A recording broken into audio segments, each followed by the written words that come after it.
Good evening. If we can get some people up in here, we might. I'd like to do a fan panel and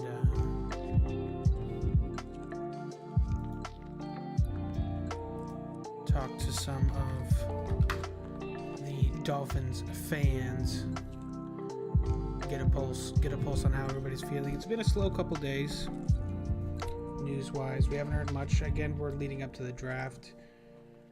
And there's probably a good chance that we might not hear very much, but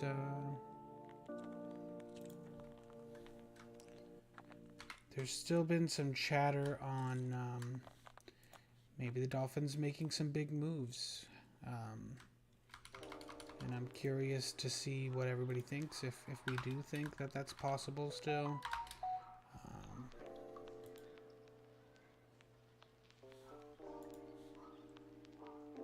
Pardon with me as I get everything set up here.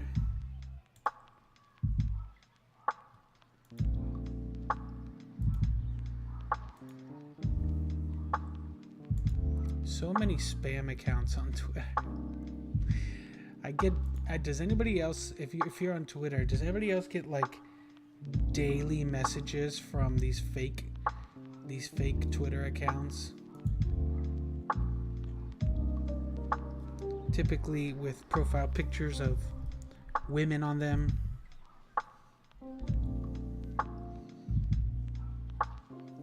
It's a little sketchy.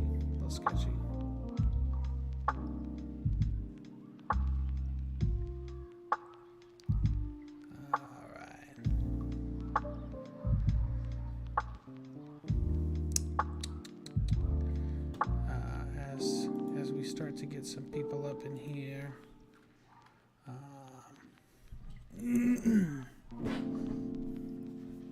Let me get the panel started up.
If we can't get a lot of people in here tonight, I might boot up a game. Maybe I'll boot up some Madden.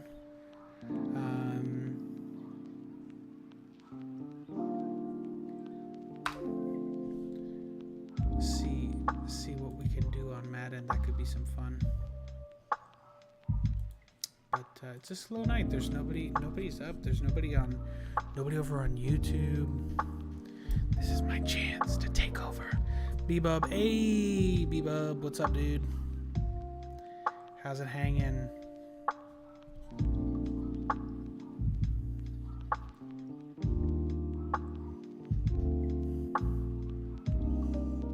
The music tonight is hitting the spot. It's hitting the spot.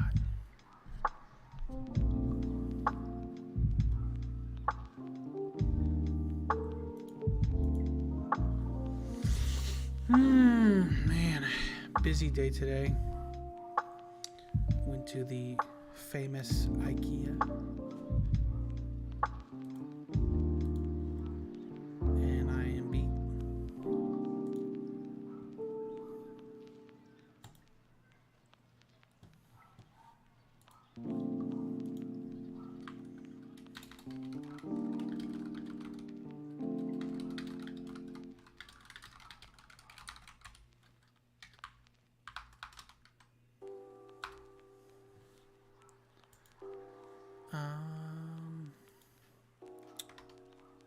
Alright, just finishing up, just waiting for people to hop in. Just blasting everything out.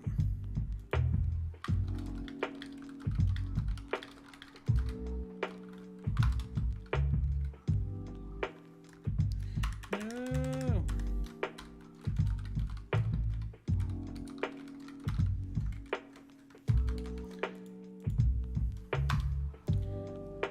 I feel like people must be getting real tired of me sending them invites to the stream, but you know what? You gotta hustle. You gotta hustle. You gotta make it work.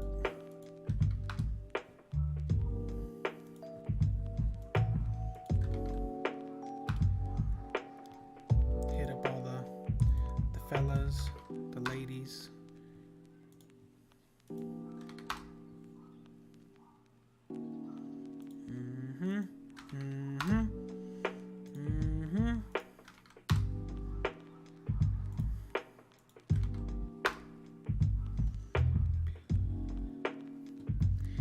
Man, I've been having some interesting interactions with 49ers fans, man, on Twitch. They are so salty, dude. You joined the Discord? Hey! Bebop, did you join me when I was playing Clash Royale?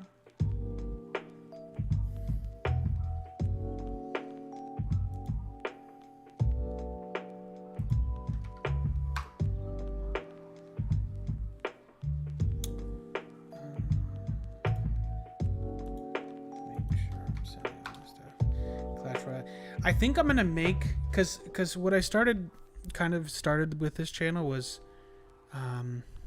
doing gaming and stuff, but you know, I'm a big sports fan. I'm a Miami Dolphins fan, if you couldn't tell.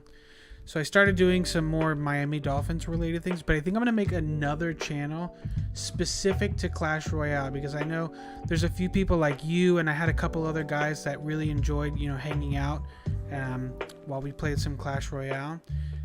And I mean, I love playing. I think I'm gonna make a separate channel specifically for that. But I mean, again, you're welcome to hang out. Like if you like to talk sports too, dude, you're obviously more than welcome to hang out. But unfortunately, I will not be playing Clash tonight. But I'm definitely 100% want to build a Clash Royale specific channel. You know, and then stream on off days, because it's fun, dude.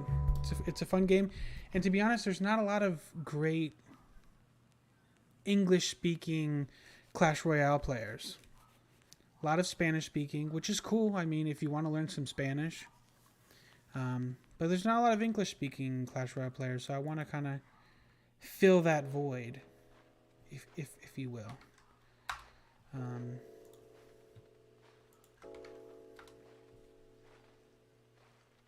So we'll see. But welcome to the Discord, dude.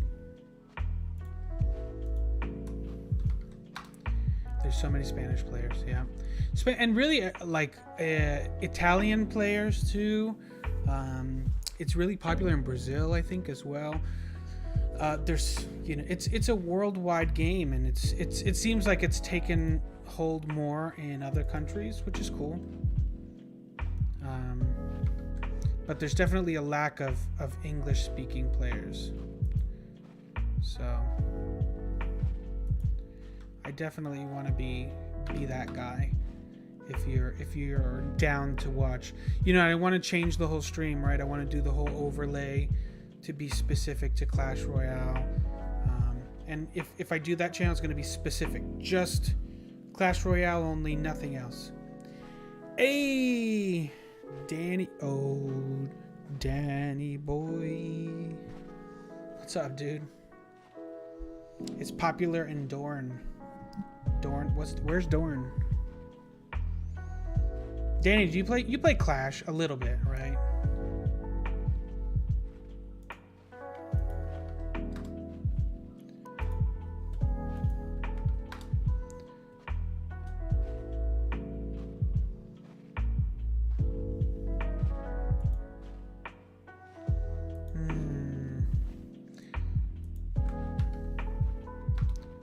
I'm just waiting for everybody to come through, and I'm also spamming the stream.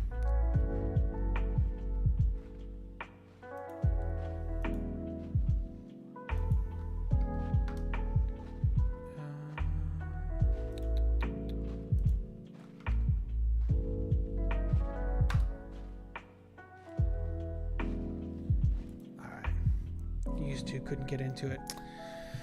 Yeah, I guess it is a very a niche game. See, for me, I enjoy it because it's a game that I can play for like 5 minutes and then walk away. But it's also I can sit and play for like an hour, and it's still fun after an hour. But it's not for everybody. It is very much, at the higher end. It is very pay to win. But I've been playing Clash Royale for like, I don't know, 5 years or something. So over time, I've put some money into the game, but I have a lot of cards maxed out by now just naturally from playing the game. But man, they recently like increased the max level from 13 to 14, so which is really frustrating because I was getting to the point where I had like over half my cards maxed, and it was like, okay, I could play almost any deck I wanted, and now it's like I have to remax out everything just to stay competitive. It's very frustrating. But anyways, so yeah, we're gonna be talking some Miami sports. You hate level 14, Is you saying you hate me? No, it's tough, man. I'm like middle to high ladder on Clash Royale. I usually hover around like 6,300 to 6,500 trophies, but I'm not a pro. The pros are at like the 7,500 plus or 7,000 plus. But it's a fun game, and I think, like I said, there's a lot of people who like to watch it being streamed, but there's just no English-speaking streamers, or there's not enough. There's not a lot. There's usually like 3 to 5 that are streaming at any one point. All right, so I want to swap over now to some Miami Dolphins stuff. Talk a little sports. Sports. Hey, Fins for Life. What's up, dude? Appreciate the follow. Yo, what's up?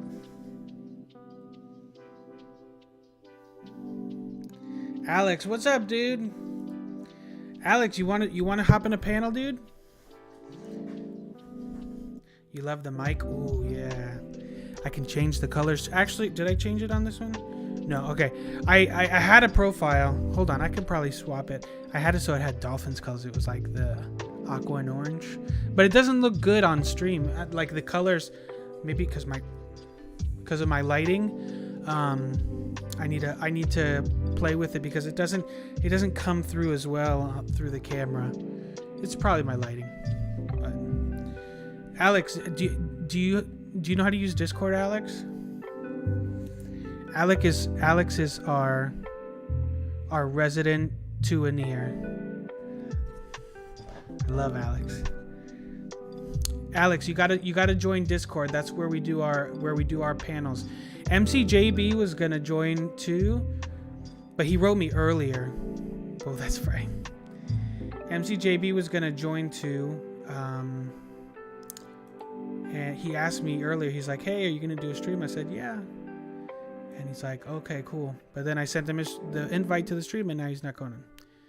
Okay, Alex, look, I'm going to put the Discord link for you. Which, by the way, shame on you for not already being in the Discord, okay? Shame on you. This is the #1 Discord for the real Miami Dolphins sports fans. Okay. There's the Discord link. Once you hop in there, I'll approve you for the stream chat, and then we'll go. Danny, if you want to hop in too, dude, if you want to talk some sports, we'll be up in here. It's gonna be chill vibes tonight, boys. Okay, we're not gonna go too hard. In fact, I might even like turn the lights out, like I did last stream. Keep it low, keep it dim, keep it chill. Okay. No fighting. I know Alex gets very passionate about Tua.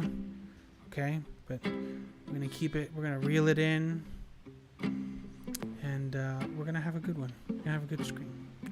a good screen.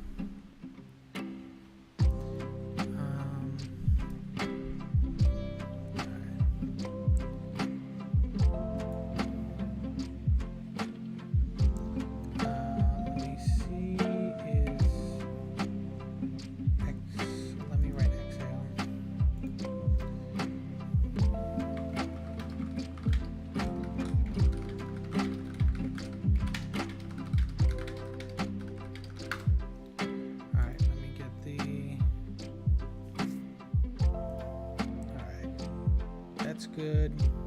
All right, I'm keeping an eye for when Alex hops in too.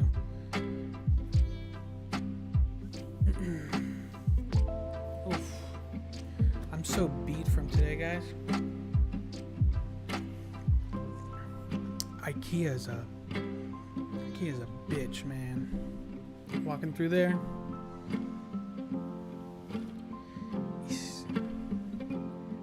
It's tough out here. They make it so you can't leave. They do it on purpose. You know they do.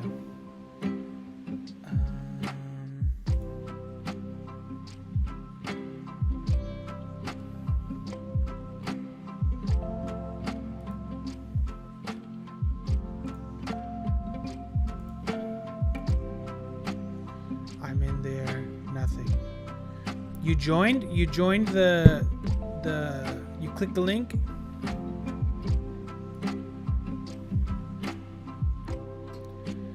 Oh, Isle Man, meatballs, please.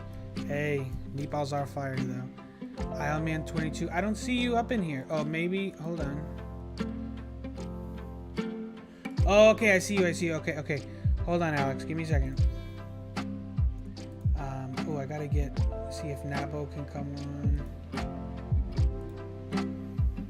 Hold on, Alex. All right, I just approved you. So now in the channels, Alex, you should see something called Stream Chat. It's a voice channel, and it's called Stream Chat, and that's where you want to hop in. Yeah, there you go.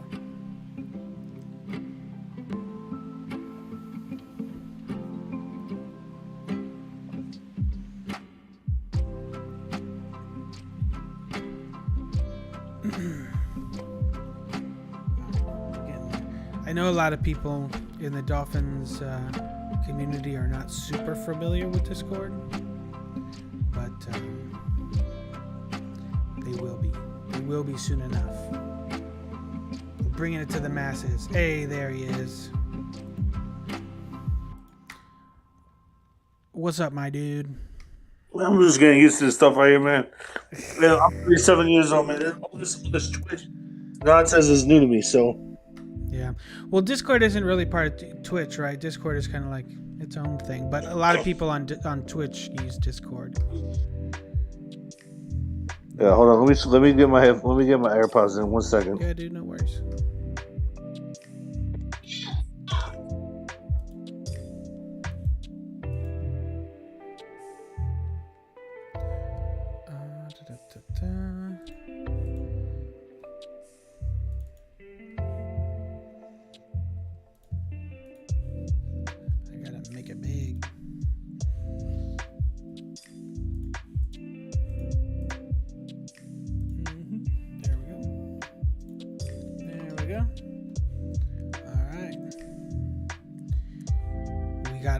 Up in here. Anybody else that's in the chat, if you want to come chill, just hop in the Discord. Give me a heads up so I can approve you for the stream. And give me a second, Joe. Yeah, no problem, dude.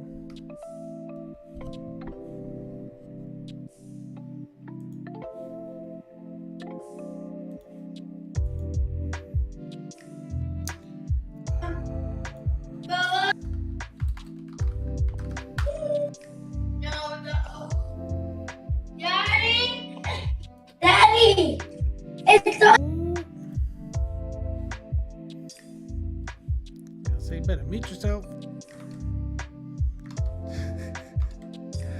Oh man. Alright, let's see. Yo, apparently Terrell Owens. Can you hear me? Yeah, I can hear you. All right, perfect, cool. Can you hear me? Got my AirPods in. Yes, I can, sir. Bet, dude. What we got going on, sir? Nothing much, bro. Just you'll swing by. All right. Well, hold on. Sorry, I got another guy that's gonna hop in the panel. Yo, you saw Terrell Owens scored a touchdown in the USFL or whatever it's called? No, I saw that, man. That's that was nutty, funny, dude. That's bro. crazy. That was too hilarious. Danny, let me know what your username is in Discord so I can approve you. That's dope though, and it was on a fan picked play, I think too. I don't know. I haven't watched too much of that USFL, bro. Like, it's getting a lot of like positive news. Like everything that I've seen of it is like people saying like wow, this is fun. This is fun to watch and interact with. I mean, I'll fuck with it if it's gonna be this interesting. I'll watch. I just wish there was a Atlanta team or a Miami team that I could kind of get behind. Yeah. I wish there was too. I know you're a New York guy. Well, except for the Dolphins. I am. I never heard the backstory. How did you become a Dolphins fan? Yo, this is funny because Dan Marino is like the first person, like the first like football player I ever watched when I was a kid. You know, and he used to beat up all of the Jets, bro. And you know, one day I was watching the game and Dan Marino was just throwing it all over the place. They blew out the Jets in one of the games. I forgot what it was, and also I fell in love with the colors of the Dolphins as well. Yeah, I feel you.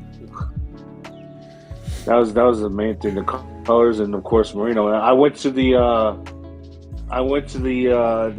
game in '93 when let me see, I think it was '93. I got to double check. Gotta get your dates right. In '93, what year did Marino tour his Achilles? I'm not sure. So I think it was. I can Google it for you. Yeah, I think it was '93. Yeah. So, yeah, it was 1993, the last game of the season. Right. That was my first ever game I went to. Yeah, '93. Right? And I was about 9 years old.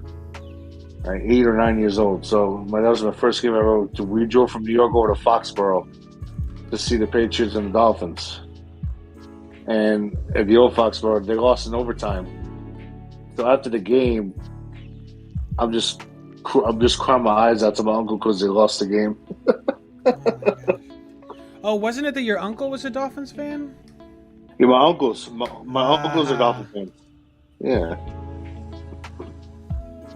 My uncles are Dolphin fans. My mom and my dad are both Jet fans. Oh man, I bet that was tough for your parents. Yeah, I get into it with my dad every now and then because I told him the other day, I was like, nobody wants to play for the Jets. He's like, no, that's not true. You got to tell him what's up, dude. You got to keep him honest. It's like, no, that's not true. Hey, I can't believe the freaking Hurricanes are over there at John Pink Stadium today. And I was at work today. They had the scrimmage over there today. Oh, nice. All right, give me a second here. I gotta. All right, Danny, I'm gonna approve you. Yeah, I'm gonna approve one of the other guys that wants to hop in the chat. All right.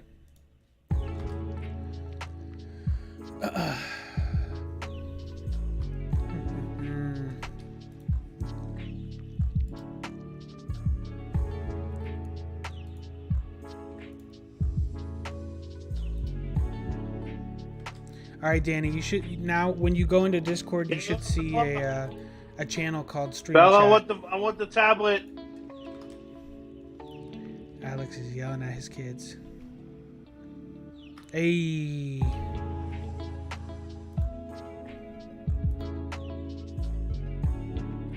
What we got? Yo, what's up, Danny? What's going on, fellas? Danny boy. What's up, man? How you doing? What's poppin', guys? How's it going? Good. Chilling. How are you?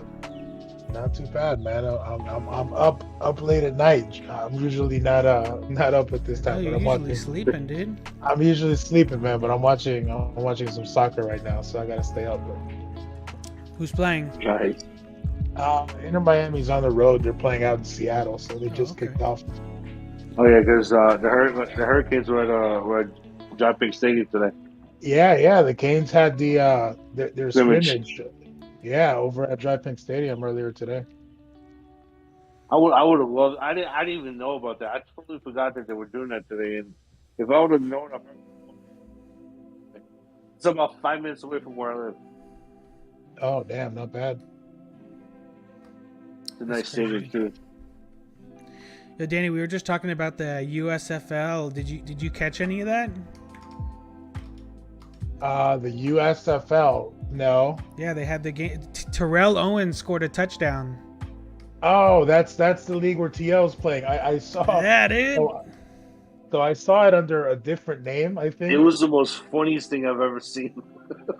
Yeah, it was pretty wild, man. Because I saw the highlight. It came up on Twitter, and it's like, it's 2022, and TO just caught a touchdown. I know. It's crazy. Yeah. I'm about it. Everybody's saying really positive things about it. That they've got some legit coaches too, right? Let me pull it up. The USFL also, guys, is nothing, bro. They have a freaking a drone follow a freaking field goal. What? Dude? They had a drone follow a field goal. It's crazy. They're doing some really unique stuff. Yeah, Jeff Fisher is coaching in the USFL. Jeff I wanna Fisher. I want to show this. Todd to you guys. Haley. Todd Haley. Those are the two that I recognize. Oh, you know what? I'm thinking the other one too. There's another football Yeah, the league USFL. too. No, that's The USFL. USFL is the one that Jeff Fisher is the coach in, and Todd Haley. So Yeah. this one Oh, looks Skip like it's Holtz. called- This one looks like it's called fan-controlled football. Yeah, that's one. That's the one T.O. is in. Isn't that the USFL? No, the one T.O. is in is the fan control football. Ah, The one I was talking about with the drone is USFL. What happened is that the guy was kicking the field goal, and they had a drone follow the ball up into the field goal post and land right next to the referee. that's crazy. Yeah, Nabo just said in chat, he said, I'm happy for the USFL. I just can't be bothered to care about anything besides the NFL. It's bad enough that I just don't think college is real football. At least this is interesting, but I just don't have any way to watch or the energy. I feel you, but there's no football to watch right now. Like, we don't have anything else to watch. I mean, you could watch, I mean, if you're an NBA fan, like, I mean, Heat fans are up, right? But if you're not a fan... Also, I'm sorry to cut you off, Drub. This is also something that this actually started back in the 80s, and it just came back now to fruition as well. So this is back in the 80s, and also with the USFL, you can actually listen into the play calls. They allow you to listen into the play calls when the coach is calling the plays to the quarterback. It looks dope. I mean, the setup looks pretty dope. It's like it's inside, so it's kind of like the Arena Football League. This is pretty wild. I'm on their site. Have you read the description of what this is, man? No, I haven't. So they've got this section on their site for the fan-controlled football that says what WTF is FCF. So it says FCF is pro football reimagined for the modern digital world. Real games played in a single high-tech studio arena and streamed live on Twitch. Oh, and you call the plays. That's nutty, dude. It's pretty nutty. Nabo says, do they use Quidditch rings for the field goals? That would be cool, dude. Could you imagine, like, if they had like rings set up, and if the quarterback can like make it in one of the rings, it's like a touchdown. You could do some really wacky stuff. I wonder if we could do that. That's the thing. The thing that I like about these other leagues, and this is like a positive for the NFL, right, is that they do shit that's so wild. It's stuff that the NFL would never try, right? But the things that they do that are successful, the NFL is gonna implement themselves, right? If they see that people love to watch like the drones watching the field goals and shit, and maybe even I don't think fans calling plays will ever be adopted. But I mean, if I'm not mistaken, there's a few rules that the NFL has adopted over the last 10 years from like the Arena Football League and others, and I think they in relation to like overtime rules and like kickoffs, things like that. So I think having more football leagues is actually a net positive for the NFL, because they can try shit that the NFL just never would and see what actually is. Oh yeah, I agree. Interesting. I agree. It's gonna be cool. I found out. I want to show. Is there a way I can show it to you? If you talk about. If you want to, do you have like a link?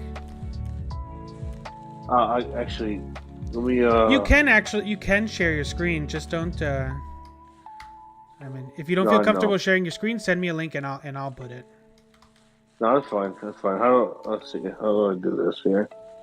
Let's see. Go back to stream. Send me a link. You could put a link in either the Discord in one of the channels. I don't mind sharing the screen. I just gotta. I just want you. Trust me, I'm not gonna show you guys no nasty shit. No right? nudie pictures, okay?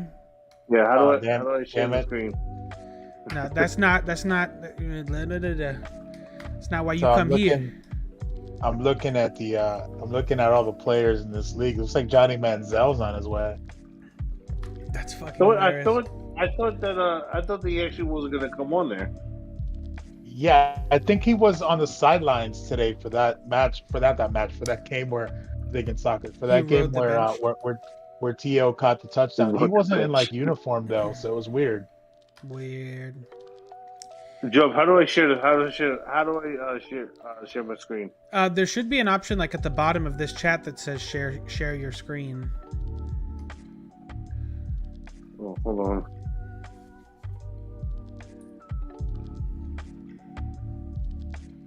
If it doesn't work, it says DFN. Yeah, if it doesn't work, you could send me the link.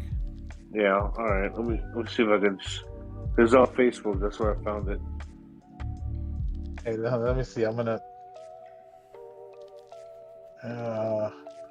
Actually, I could tweet it to you. Oh shit! Exhale's in the building.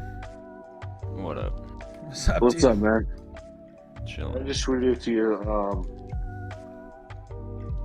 Joe. You tweeted it? Yeah. I tagged you in it. All right, give me a sec. Let me pull it up.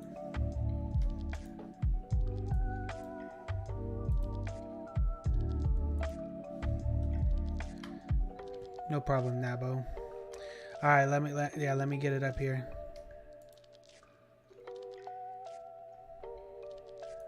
Avatar.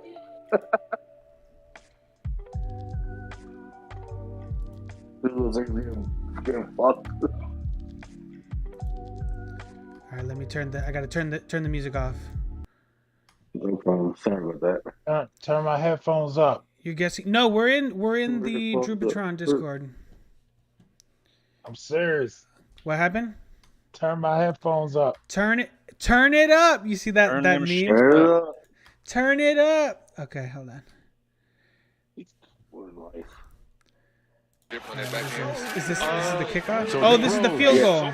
This is the field goal, yeah. Hold on, wait. You on stream? You showing it on stream? That's dope, dude. I'm watching. That's really dope. Oh, that's badass. So it sits behind the kicker, and then as soon as he kicks it... Is it a drone? Kicked a couple of seasons. How do you guys see it? I don't see it. Oh, it's in the stream. I didn't have it on his Twitch. Where's the stream at? Oh. Is it a drone? Is that what they're flying? Yeah, it's a drone. So I guess like the drone sits behind the kicker, and then right before he kicks it, it takes off and kind of follows behind it.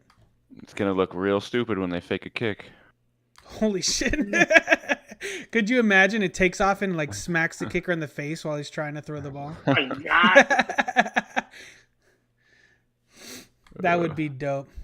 Nabo, are you trying to get in the Discord chat? I have to approve you if you're not approved. That's why. That's probably why you don't see it. All right. Yeah. Like I said, I think all these other football leagues are going to be a massive bonus for the NFL because it's going to be like a feeder system, right? Because we're going to be able to see guys just like every year there's at least a handful of Canadian football guys that kind of make the leap. And this is just going to be more opportunity for guys to kind of make their way. And you never know, we might not see another Cameron Wake come through the ranks and shit like that. I mean, it's never going to take things away from the NFL. It's just going to add. Agreed. You know what would be funny also with the drone thing? Just imagine the drone just drops out of midair. It just falls on one of the players. That would be like crazy, just drops out of midair. They should actually switch it, right? They should have a drone behind the goalpost as well, and then make it so if you make the field goal and hit the drone, it's actually 6 points. Oh, I agree. Yeah. Yeah, it'd be that. There's so much you could do. The trick is the drone is moving, so you've got to really, it's going to move side to side at the same pace. You just got, it's not going to hoodwink you, but, it'll be challenging. Drew, if I want to send you a pic for everybody to see, where do I drop that in the Discord? Do I put it under general chat or just chatting? Yeah, sure. Because I found we have to go to the stream and Twitch, right, to see what you put, right? Yeah, because I mean I don't Discord and we can look at it. Yeah, I can open it in the Discord and then you could jump in whatever thing. I have the Discord open. I found a picture of the coolest dude in that entire league, hands down. This guy's he's getting everything. You got it in just chatting or? Yeah, I'm just chatting. Woo! Look at that man. This guy's already a hero. I wish I could make it bigger. It's so small. I love that. Yo, Miami Dolphins. Steve Greer, get this man in the building. That guy fucks. Hey, bro, his name's Epa. Let's exactly, go, right? Dude. I love him already. I want him. Bring him home. Bring him home, Stephen Ross. Nabo, you're approved to join in the stream starting chat. Up next year again. Yeah, they're going through right now. They're going through a lawsuit right now. For real? With who? Megan Rappaport and Sue Bird. They're suing The Rock right now because they said they stole the logo from them. Oh, Megan Rapinoe and Sue Bird. Yeah, the married couple. Oh. Yeah. Megan Rapinoe? What does she have to do with isn't that the soccer player? Yeah, they have some kind of logo that they created. I forgot what it was about, but they say that The Rock stole the logo from them. So they filed a lawsuit against The Rock for it. I doubt it, but hey, who knows? Oh, the freaking Mets lost today. Unbelievable. I'm just so pissed off about that today. Alex, nobody here cares about the Mets, okay? Hey, everybody hates the first place. Everybody hates first place. The first place team right now, so it's all good. I care about the Mets losing. It's a great day. Well, yeah. If we look at it that way, for sure, dude. Yeah, we're still first place. Which way you care? We're still first place. Alex, we're like 5 games in, dude. Well, no, okay, it's not 5 games. It's like 10 games. Anybody could be first place. So far, we hear crickets on Melvin Ingram and Boston so far. But I think something's cooking. Something's definitely cooking. Listen, I would love to have both of those guys in Miami for the right price. For the right price, I'd love to have them both. And I said this in the last stream, and I've talked with guys before, but it's funny, and I think you guys will agree. Melvin Ingram is the type of guy we would have had in like on day one of free agency and like overpaid him. right? Yeah. In the past, that's exactly the Miami Dolphins move. And it just goes to show you how like completely different Stephen Ross and Chris Greer are going about things this time around. They're not And which one of overpaying. them is less involved, and which one of them is getting what they want? Yeah, well, I think Stephen Ross is giving the okay for Greer to just go ape shit and just Oh, do yeah, whatever at this no point. kidding. Yeah, no kidding. Because Ross wants to win. He's tired. He's tired of it. He's tired of all the crap Yeah, that's going on, and he wants to win. So he's giving Greer the green light and everything. I'll tell you one thing: Ross is really goes on. happy about fucking Snyder taking some Dan of the heat Snyder? off him. Yeah, Oh yeah. all the heat was on Ross. Now everybody's looking at the Why is Commanders. everybody looking at Dan Snyder again? What happened with that guy? He's embezzling. Yeah, When did this happen? Like You 3-4 days didn't hear ago. about that? Oh my no, dude! They're I've been still so swamped with work. I haven't been able to really follow much of anything. They're He's taking straight up money embezzling, from- bro. Yeah, they're Oh, taking okay. money Oh, I from know what tickets. he was taking the money from the season ticket holders. Yeah. Yeah. Yeah. Okay. Among Okay. I other did know. I things, did know. yeah. Yeah. Okay. That shit's crazy, dude. Like this guy is in so deep, and this is just the stuff that we're finding out about, right? Like, and this is true.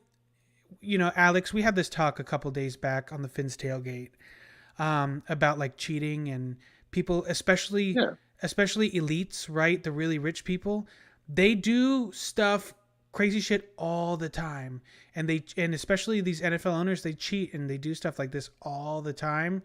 And we're just starting to find out. And you know what I think is kind of happening? I think there's like some whistleblowing going on internally that they're starting to kind of call each other out, and that's how some of this stuff is coming out. I think so too.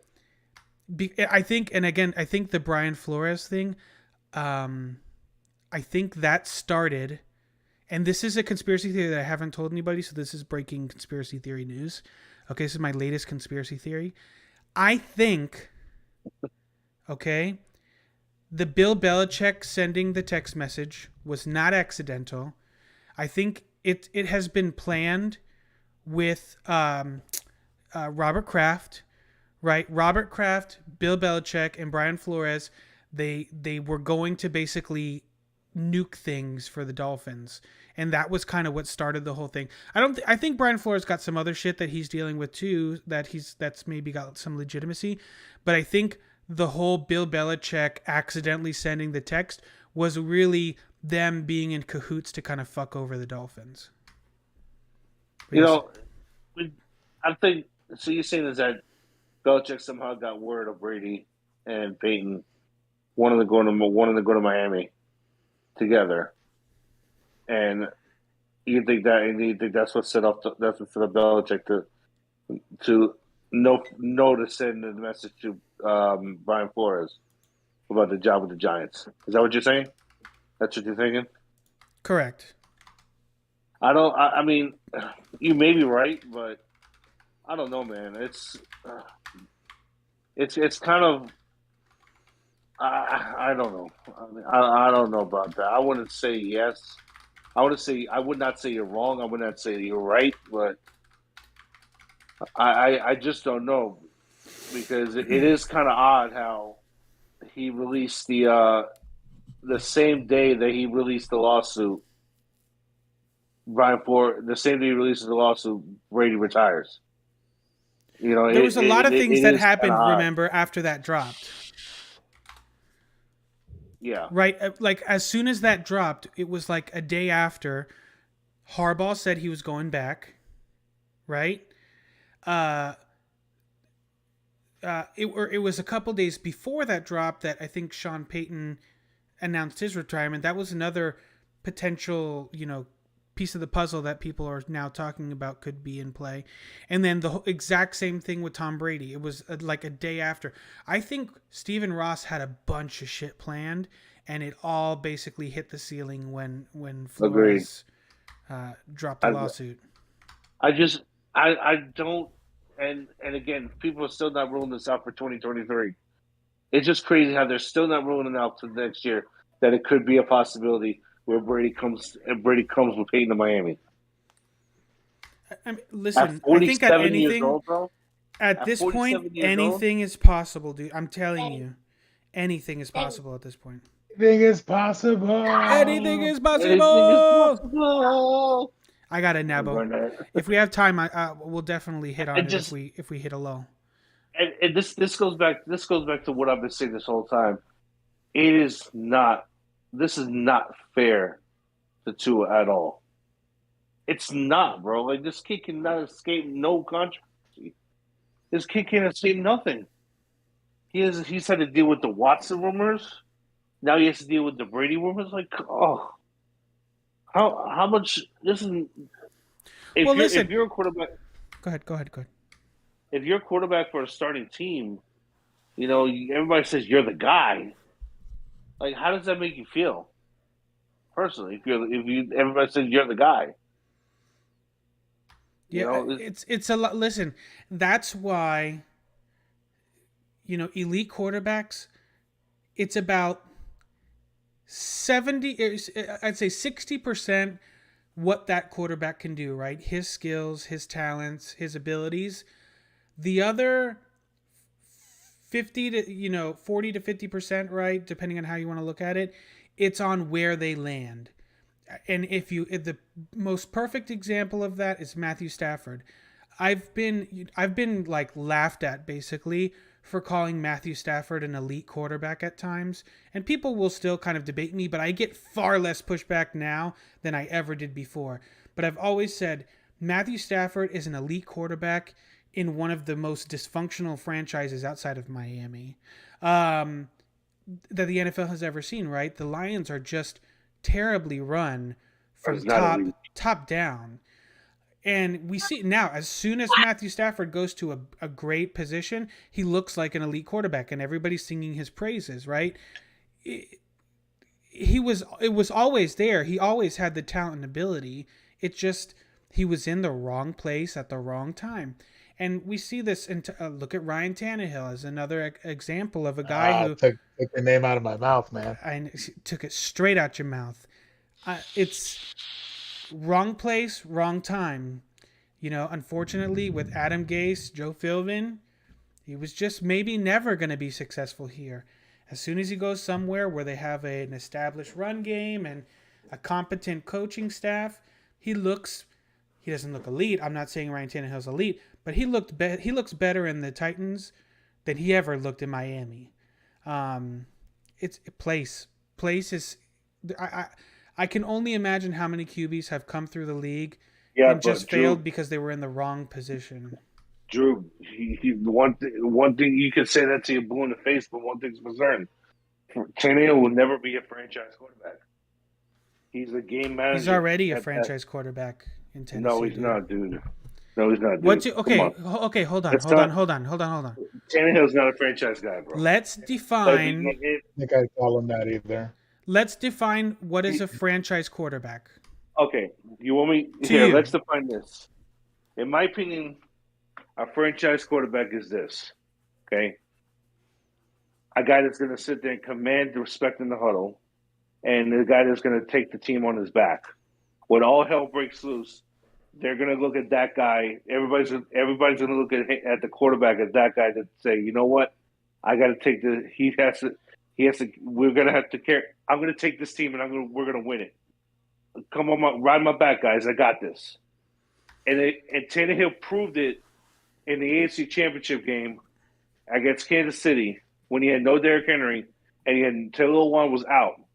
He left the game early. Derrick Henry, they totally shut him down, Casey, and he could not elevate his game. The same thing went with Cincinnati. Tannehill's not a franchise quarterback, man. He could not elevate the team around him. I love Tannehill. He's not a franchise quarterback. Okay, so this is where I disagree, and it's on the definition. He's not a franchise quarterback. I see where I disagree is on the definition of what a franchise quarterback is, right? Because what you're explaining, I would call that an elite quarterback, right? I think there's a difference between franchise quarterback and elite quarterback. I don't think franchise you have to be quarterback an elite means quarterback you can build your franchise around that quarterback. You cannot do that with Ryan Tannehill. Do you think the Ryan Titans are Tannehill- drafting a quarterback this year? That doesn't mean that's not what we're arguing. Well, But a if you franchise don't quarterback need is somebody a you can quarterback, build a franchise around, and Ryan Tannehill fits the system that was already created. You cannot build an entire franchise around Ryan Tannehill. Everything A franchise needs to be quarterback perfect is like around Russell Ryan Wilson. Tannehill.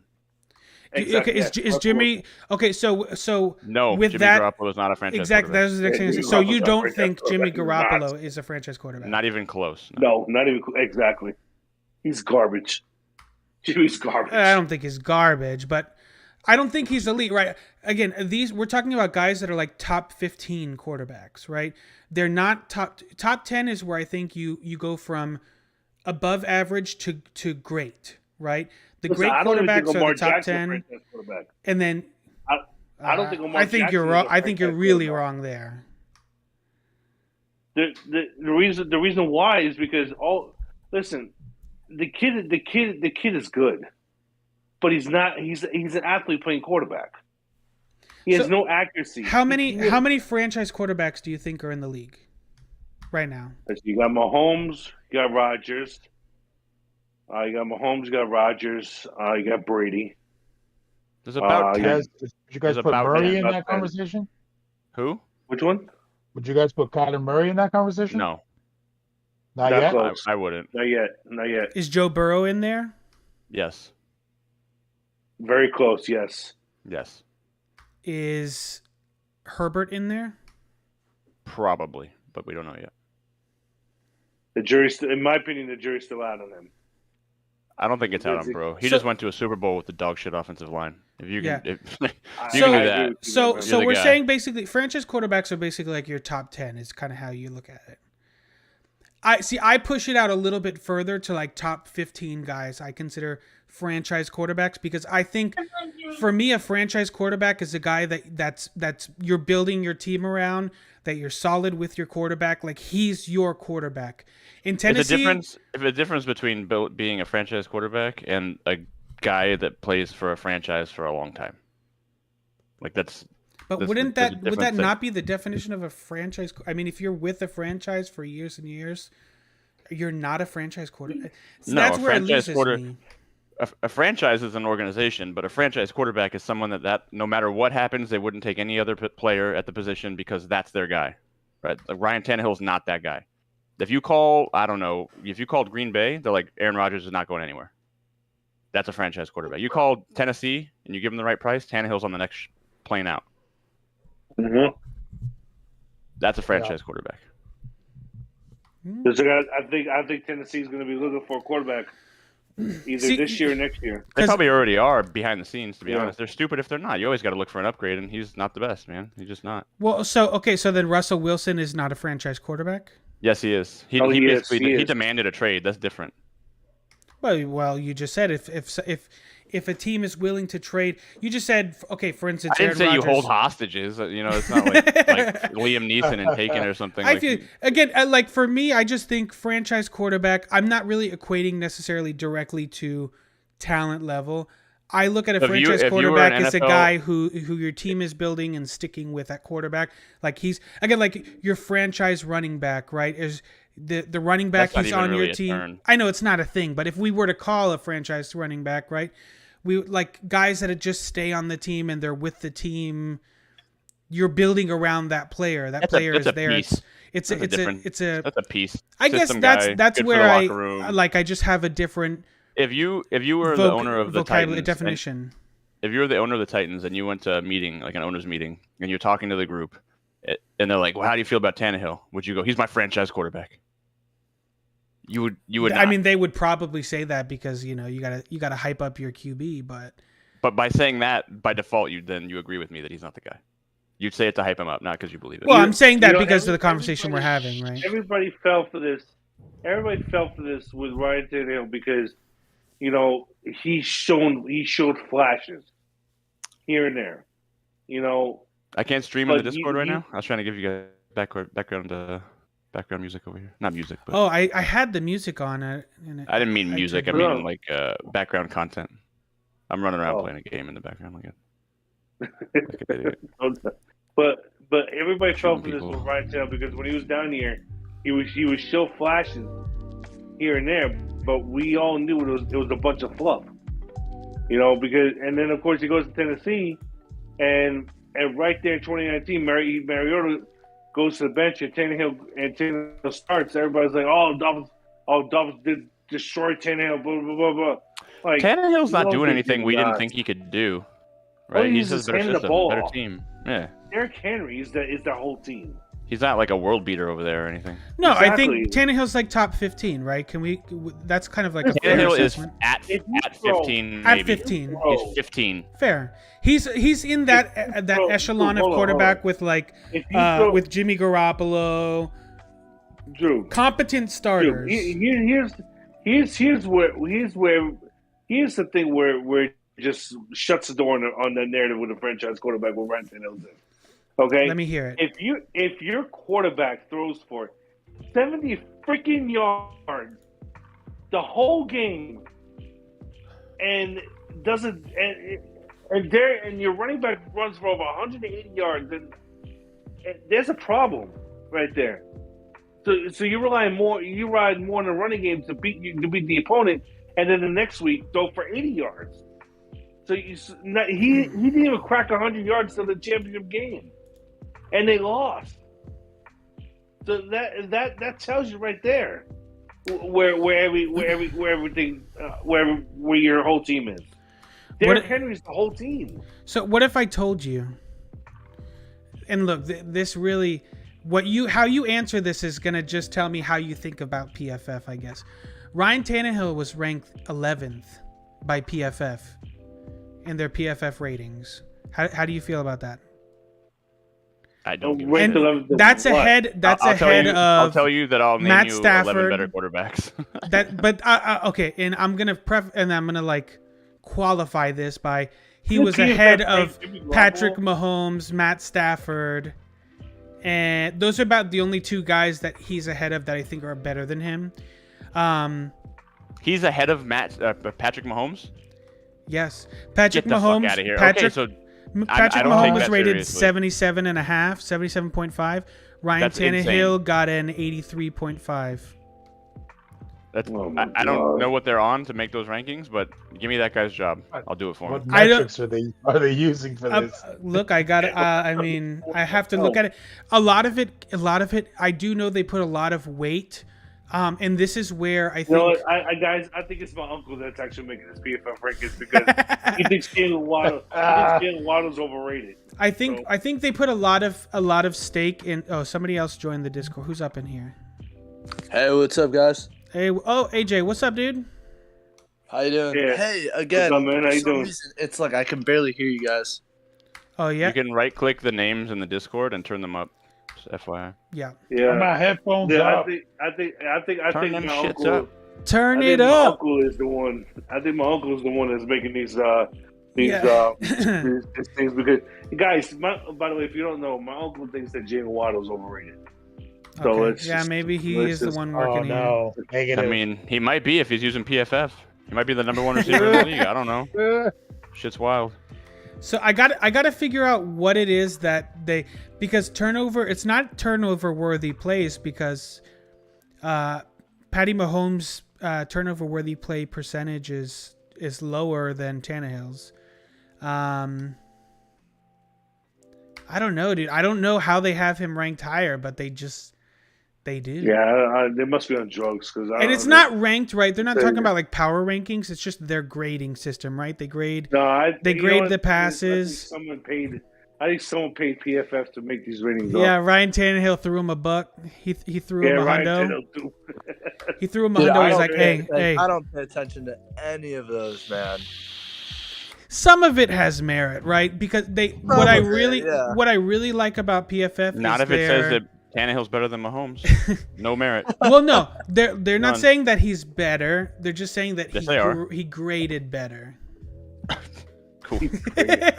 Ain't nobody they count his care about a handoffs- grade. All we want is wins. He might If be they graded count better. his handoffs to Henry as passes, then he has the best yak in the NFL. There we go. There you go. That could Hey, actually be listen it. to this. Hey, Tua could have a 91 PFF grade, which that's not good for quarterbacks, right? That is pretty good. But That's okay. 91's okay. Pretty good. Yeah, That's didn't he have like decent, a man. 96 this last year? A couple of the games. Yeah, I But saw here's some the difference. quarterbacks. Here's Like here's the one. difference, though. Here's the difference. Tua, listen, guys. If you guys don't know me, then let me explain real quick. Drew will tell you how big of a Tua guy I am. I believe Tua is a franchise quarterback. He can't, not a franchise quarterback, but can be a franchise quarterback. He can be the guy that the Dolphins that we've been looking for a long time. I think, given because I think he was not put in the right situation the last 2 years to succeed. Yeah, And now I think he that has Tua, been given the right pieces to succeed. oh yeah, you're right. I think Tua can be a really good quarterback in the NFL. I think he can be really good. I don't think he will ever reach elite, and this is the only reason why. And you don't need an elite quarterback to win Super Bowls. I don't think he's going to be elite because I really do think that that hip injury hindered his ability and part of his game. Like you watch what he did at Alabama, the way he would run around, make freakish plays like Russell Wilson. You don't really see that in the NFL. I mean, you see it like every once He in a started while. showing that last year. He started. It looks like he got a little bit of that mobility back last season. If you look at it very closely, he started to get some of that mobility back last season that he did not see his first year. Like Go ahead, my bad, bro. this surgery that he had, like lucky for him, he's just a freak of an athlete and he's able to come back from it. Like 75% of people who have had that surgery have what happened with that dislocation in the hip. Like some people Bo are Jackson. even fighting to walk, man. Like Bo Yeah. Jackson. Bo I mean, Jackson had the same injury. medicine right now is insane, so that helps a lot. But Yeah, we are at a time in history where you see it with especially one of the more common injuries, right? When you see it with the ACLs, guys are coming back sooner than they ever did before, and they're not really missing a step. I think it was really like Adrian Peterson. Little Beckham rush, Adrian though. I think Peterson he'll was be one of the good. first guys that we saw who came back from an ACL like very quickly, and he looked like he was totally fine. And I feel like ever since then, maybe they did something new with AP that they weren't doing with everybody else. But I feel like since then, we've seen guys coming back, particularly from that injury, and really a lot of other ones, a lot faster, and they look way better when they do come back. So, I mean, it's cool. It's good to see because we want to see guys on the field. We don't want to see them on the bench. Of course. Yeah, and also you have, like, for me, I had Tommy John surgery 10 months ago. I returned to pitching Ooh. in game a month ago at my 9-month mark. That's nuts, dude. This is a surgery where people take a year and a half, and because of medicine now, I was able to come back way early. I'm throwing 4 miles an hour harder than I was before the surgery, which is insane. So I mean, medicine's insane, man. Yeah, you're younger too, so you can heal up a little quicker than the older guys. I want to ask a question of that. Hey, it's good. What's your name again, my man? I'm sorry, man. Oh, my name's AJ. AJ, I'm Alex, man. I wanted to ask you about that. Because obviously I'm a huge baseball fan myself, and most of the pitchers are ones that are going through Tommy John surgery. How big? The rehab is grueling. I don't know that, but how much of a setback can you have if you like? I don't know how to ask the question, man. I'm sorry, because I've seen some pitchers have a lot of setbacks. With their elbow tighten up stiffness or dude, their. I got you. I know what you're talking about. So the first setback with Tommy John is tearing the ligament itself. Think about someone holding a 22 right to your elbow and just shooting your joint. That's what it felt like. Your arm feels like 1,000 pounds, can barely move it. And then you finally start getting some mobility back, a couple days after. I was a guy with COVID, during the COVID time, when I tore it, I had to wait a month for my surgery. So I'm walking around with an arm dangling around, like it was bad. So I have my surgery. Usually you used to be in a cast for 2 weeks, but with medicine, they showed that you can recover faster if you're in a brace, one of those braces that lock, that you're able to and unlock those that you can move, right? Yeah, I was in that for about 6 weeks. I think around like week 3, I was able to unlock it, which was good. And I started therapy as soon as week 3, as soon as I got mobility, I started therapy. And man, let me tell you, it has been the biggest pain in my ass. Like, don't let anyone tell you coming back from a surgery is effing easy, man. It was complete dog shit. I'd have days where I'd be like, oh, I got a brand new arm. And then the next day, I'd be like, oh shit, did I re-tear it?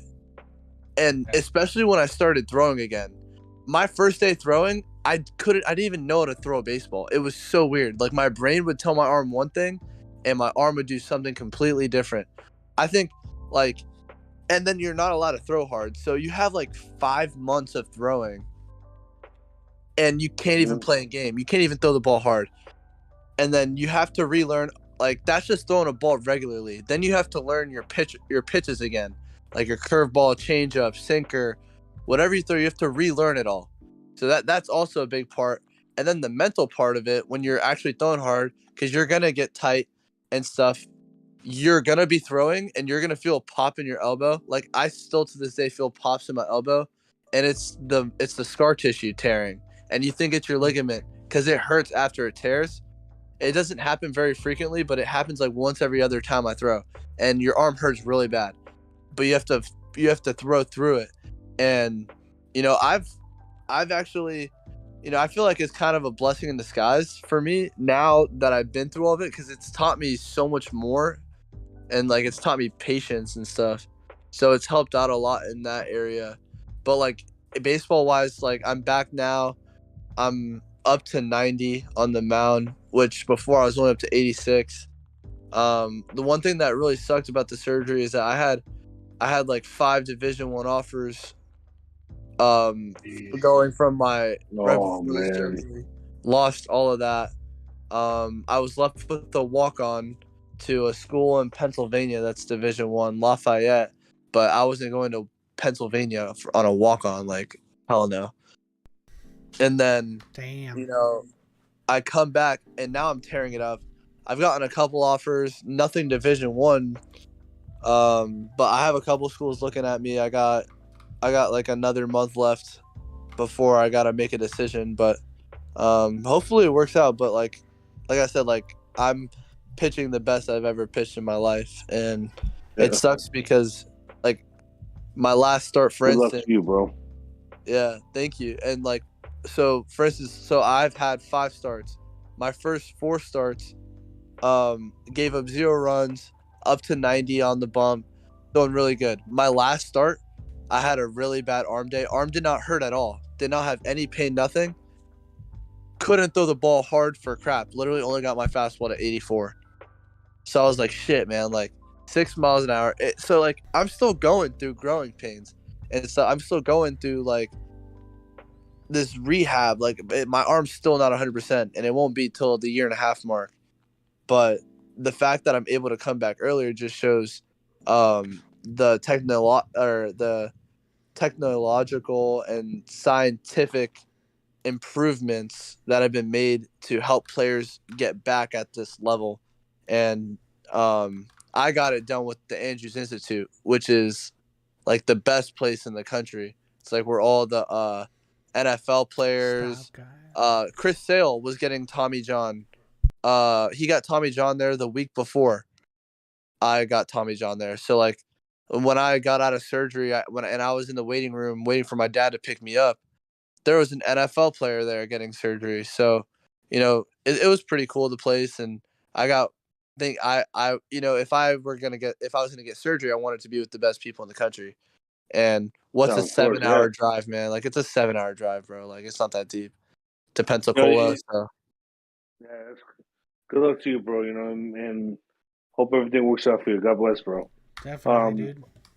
Hey, Thanks, the surgery part, is, and especially going through rehab is definitely the worst. 'Cause I broke my ankle about a year ago. So, yeah, my ankle was. Let me tell you something.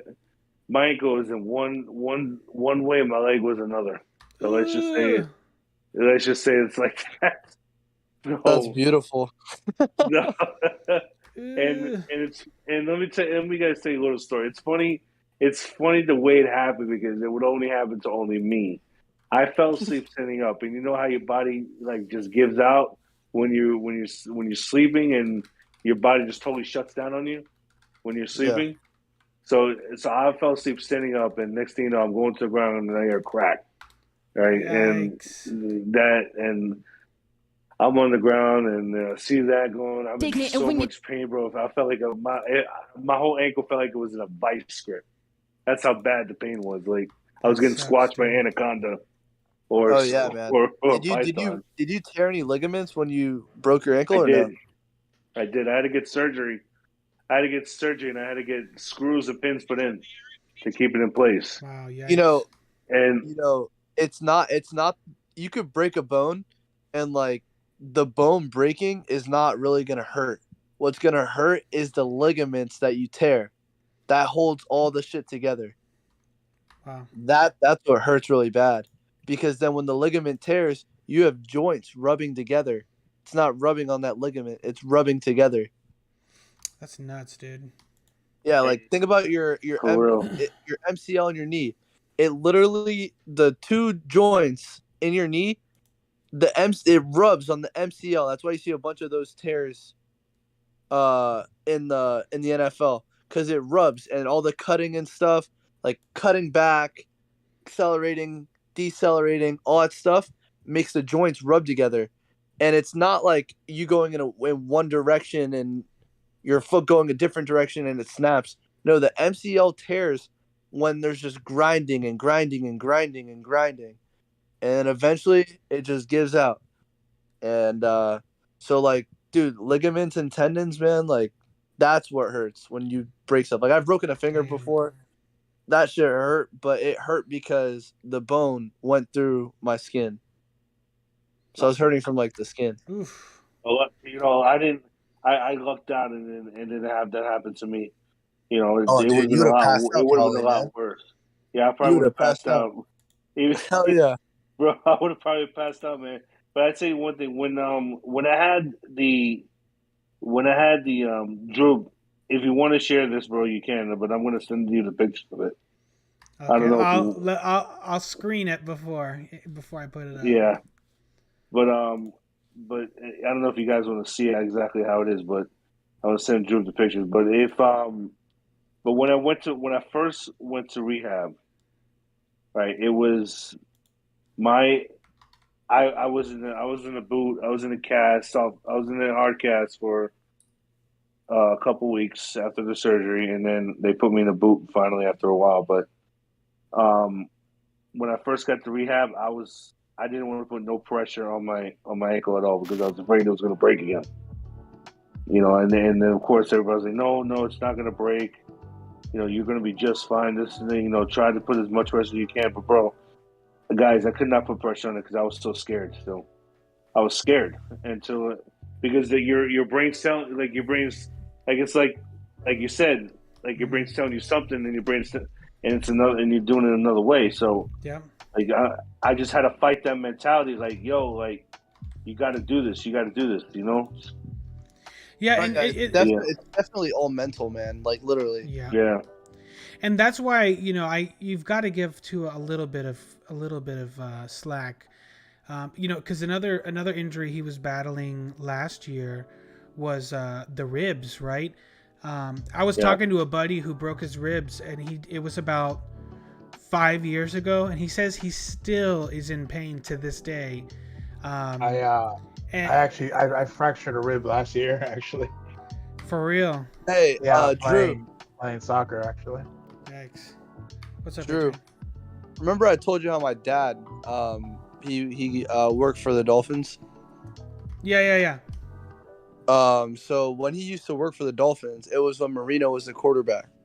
Marino broke his ribs, and my dad was telling me that he couldn't throw the ball to the right side of the field because it would hurt him to twist his body to that direction whenever he had the broken ribs. That's why last season he's like, "Oh, dude, like I'm surprised Tua's coming back so fast. Like, I'm surprised he's even coming back at all. This is very painful." And he was saying that Marino couldn't throw the ball further than 55 yards for a season. It wasn't until his next season that he started doing better, and that was the season that he retired, I'm pretty sure. Wow.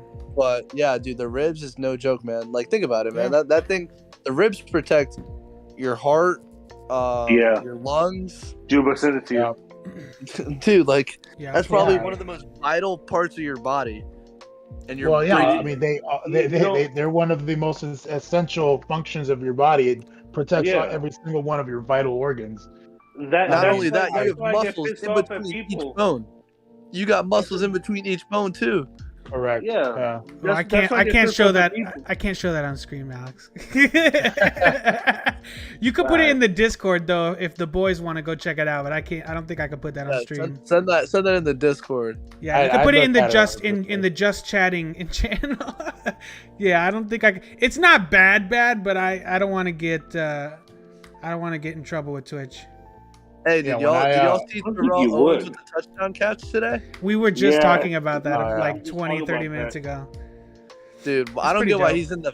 He should be in the USFL, man. He should be in I the love that NFL. game, bro. It should be I in found the- it so funny, man. The USFL game, you got the coach that sounds like a rat screaming at his players. Dude, it was freaking hilarious. But like, imagine that with NFL caliber players. Like, those quarterbacks and those kickers were dog shit. Well, we were talking too about the. Did you see like the drones on the field goals?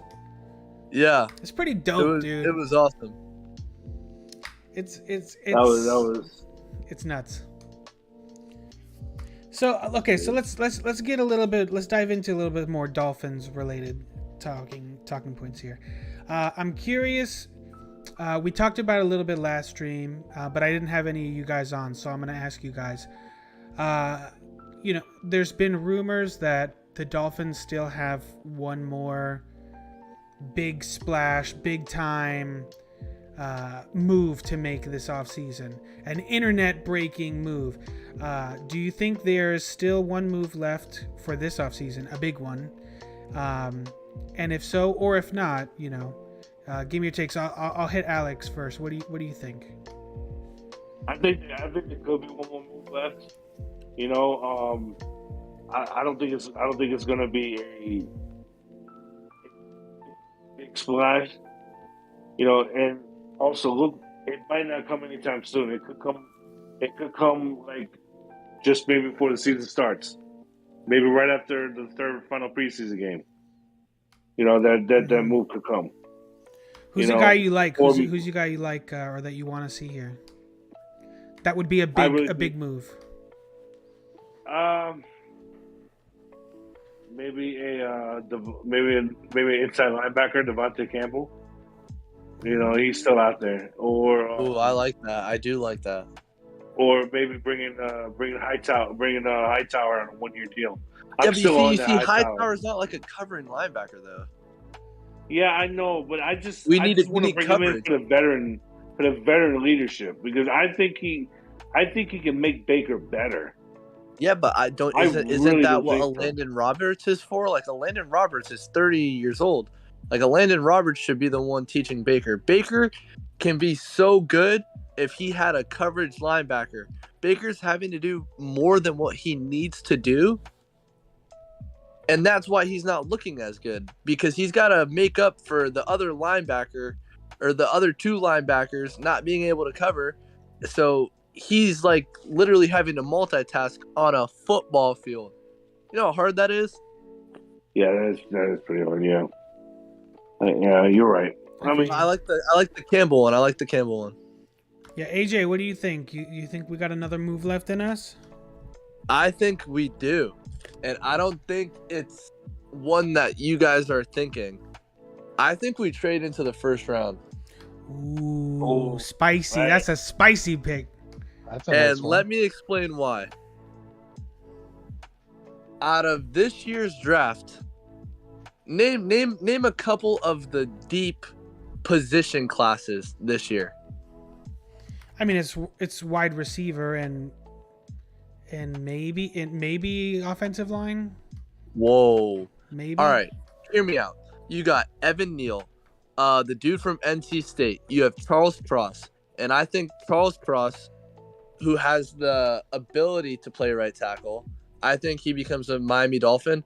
I think that we trade, Byron Jones, right? And hear me out on this. I think we trade Byron Jones. Okay, I think we trade a first from next year, and I know people are gonna kill me over this, but I think we trade a first from next year, and I say we give up one of our late picks either this year or next year. And the reason why I think that we're getting rid of picks is because if we get rid of the Miami Dolphins picks, what picks are the NFL going to take away from Stephen Ross? Because remember, one of our first round picks next year is not our pick.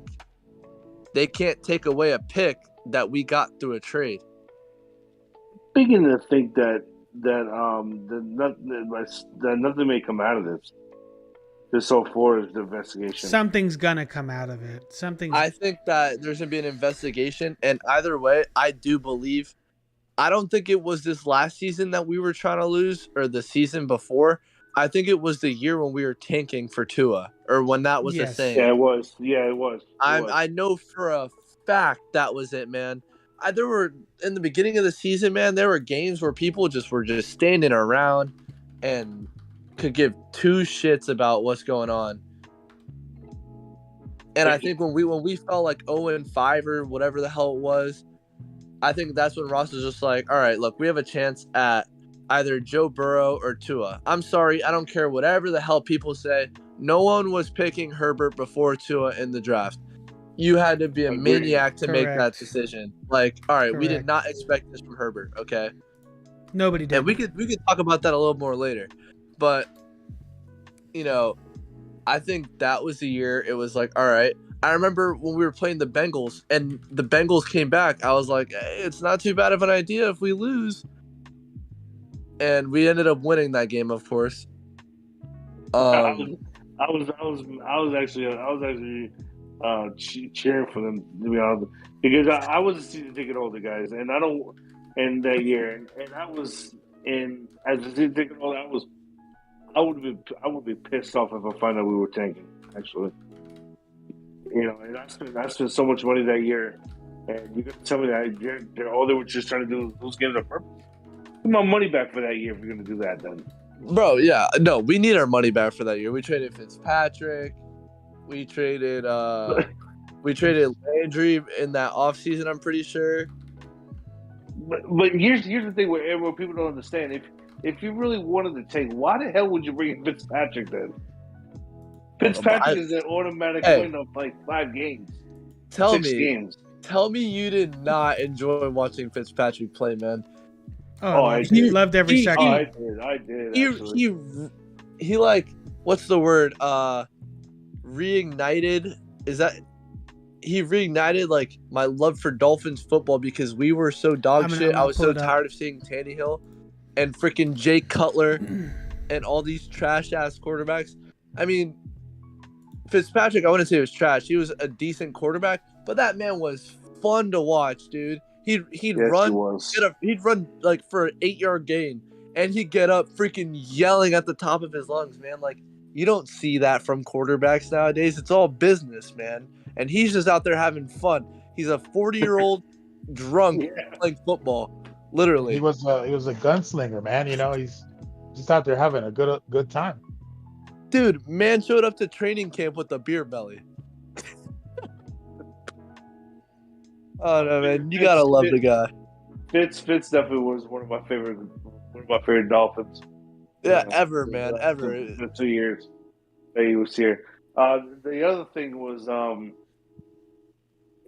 was a debate that year whether or not. I remember, like, I got into a debate with a couple of buddies of mine because we all were sitting down at lunch at work at lunch, and we're sitting down discussing this team, and And this guy brought up, if Ryan Tannehill was still here, this team would not be as bad as it was. I was like, dude, are you kidding me right now? That's the This team would dumbest thing actually I've be ever worse. This team would actually be worse than Ryan Tannehill under center. Like, come on. heard. Tannehill Are you needs a serious? running game, and you know what Miami doesn't want to do? Get their quarterback a running game, which they did this offseason. I'd give it to them, but I think it's because of the pressure of having to win now because of the allegations, because of Ross. But think about it. Tannehill's best year with the Dolphins was when we had Jay Ajayi, 3 200-yard games.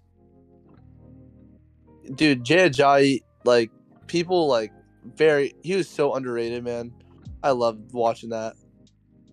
And he was a big reason why Tannehill did so good that year, because then it opened up the deep passing game. Not that we passed deep a lot, but when we did, it was open.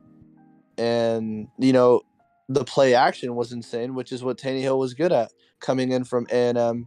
And then, him getting hurt, that's really what killed us. I think if he didn't get hurt, I think we win that first game in the playoffs against the Steelers. I genuinely do, but shoulda, coulda, woulda. But things happen for a reason, man.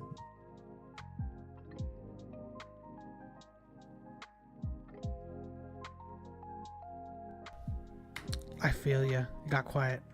Yeah, I was so confused. I was like, "Am I muted?" Like, No. did I mute the chat?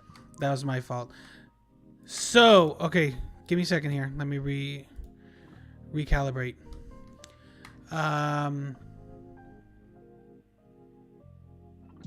So the question we were asking was, do we have any more big plays or big time moves to make this offseason? And We got so off track. if so, I know. Yeah, I was like, and I was doing some stuff in the background. I was reaching out to some people to try to hop in the stream, so I wasn't totally paying attention. So going back, let's bring it back. So and I'll ask Danny if you're in here. You think we're gonna make another big move, and if so, like, who do you want to see, or who do you maybe think could be coming?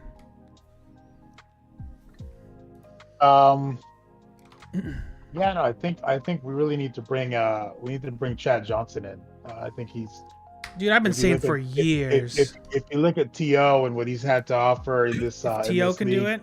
He's probably going to score 100 touchdowns in this league. I think Chad can come to the NFL, can come back, and well, he can probably give us. I'm fucking around. No, listen, man. Honestly, like, I know you mentioned, do you think, potentially another internet breaking move? That'd be pretty big. I think the addition of Tyreek Hill was pretty internet breaking. So I don't know if we'll be able to top that move, but honestly, like, I don't know if I can tell you if I've got a specific name in mind. As long as all I really want these guys to do is to make the right decisions, is to make a decision that it's going to improve at whatever position it is that they bring someone in at. It looks like they've sort of got their head on straight. They've made some pretty good moves so far. I just want to see them make the right choice. I want to see them improve the position. I don't want them to bring somebody in who's going to be, surplus at a specific position, and it's just going to be a waste of money. It's got to be something smart. It's got to be something that works.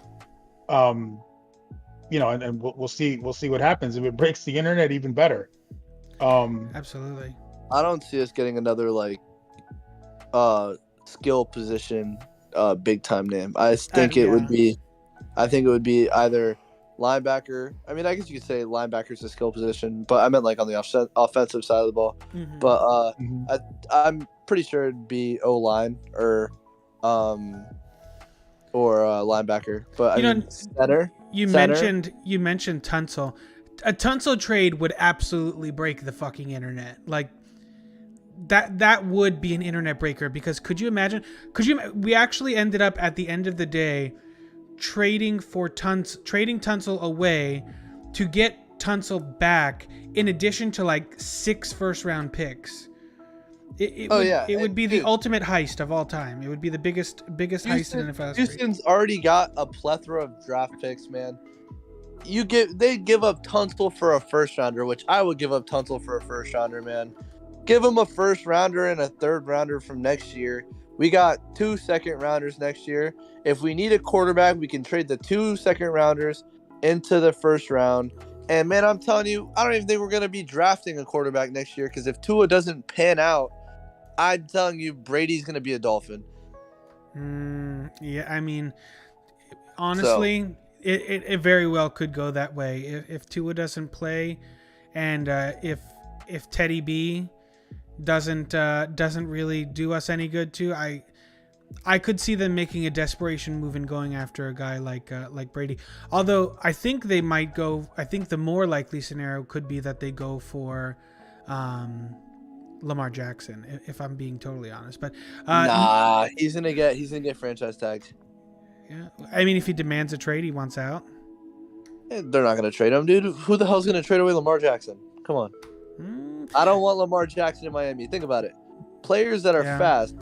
You want Tom Brady in Miami? I would rather Tom Brady in Miami. You're fucking insane. No way, dude. Tom Brady over Lamar Jackson at this point. What has Lamar Jackson accomplished? I mean, he's accomplished a lot. I mean, I would argue his ceiling right now. How far has he gotten in the playoffs?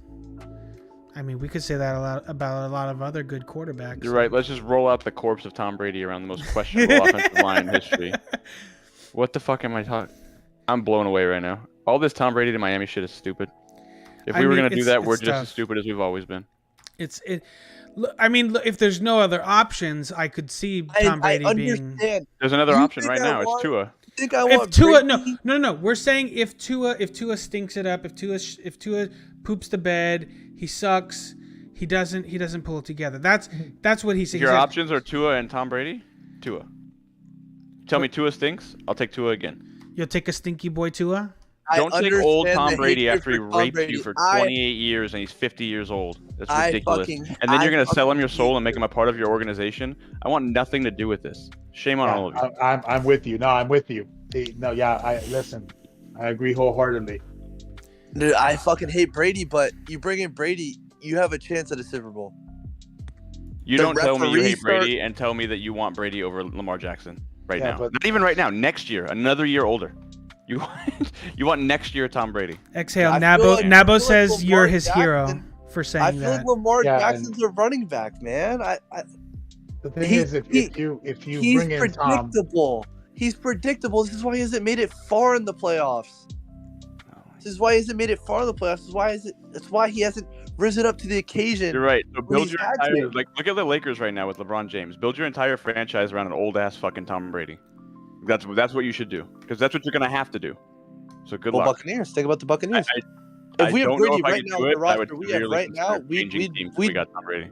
If we all right. I'm not saying that I want Brady over Tua right now. I want to see what we have in Tua. But if Tua sucks this year and he doesn't pull it together and show Tuscaloosa Tua like we've been expecting, then I'm telling you right now, Lamar Jackson's not going to be on the market next year. So you don't know if you want Tua over Tom Brady right now, but you do know that you want Tom Brady over Lamar Jackson. That's so backwards. Lamar Jackson is better than Tua right now and next year, no matter what Tua becomes this year. I think I still would rather take Tua because there's this unpredictability over Lamar Jackson. Lamar Jackson, man, he's so predictable. So predictable. You can predict it watching the screen. I can predict with our team and Lamar Jackson as quarterback that we're going to the AFC Championship. I can predict that right now. That's fair, right? There's a lot of people that think this is a wild this argument. Miami Dolphins team is not even good enough to make the playoffs, right? If Lamar Jackson is on this team, that's crazy. You're guaranteed AFC Championship if Lamar. All the people that are talking about Dolphins not making the playoffs next year is crazy. Even if everybody on ESPN is saying that the Dolphins. ESPN is hot dog. I know it's terrible. It's awful, and that's why I do this shit. That's why I'm here on Twitch chatting with you guys, because the mainstream sports networks are just obliterating the Dolphins. They don't think, but they'll still say they won't get to the playoffs this year, but they'll get better, and then next year you're like, are you kidding me? If we don't make the playoffs this year, they're gonna nuke this damn team. You're saying that Lamar Jackson is gonna take us to an AFC Championship? He didn't do it with the Ravens. We have a better Yeah, team but than the Ravens. we're better than the Ravens, and also the Ravens were absolutely decimated by injuries. Yeah, I understand that, but think about guys. You're getting trying to older put that me are- in a position of defending myself. You need to defend yourself for saying that you want Tom Brady. All right, Tom Brady. Look at what he's accomplished. He had it. He had one of his. Look at best what Dan Marino seasons- accomplished. Let's bring him back. Yeah, like Peyton Manning. Let's go get him. Dude, Tom They're Brady. old as lied. shit, Look at dude. the They numbers. can't Look at move. the numbers. We have Look a at the shit numbers. line. We do not have a shit line. Yes, we do. We have a slightly less shit line right now. Yeah, we Until have I a see them better- play next year. Wow. Until I see them play Our next line is year not and we shit. see it happen. Our line is middle of the pack right now. Middle of the If pack. Taron Armstead gets hurt, we're 29th.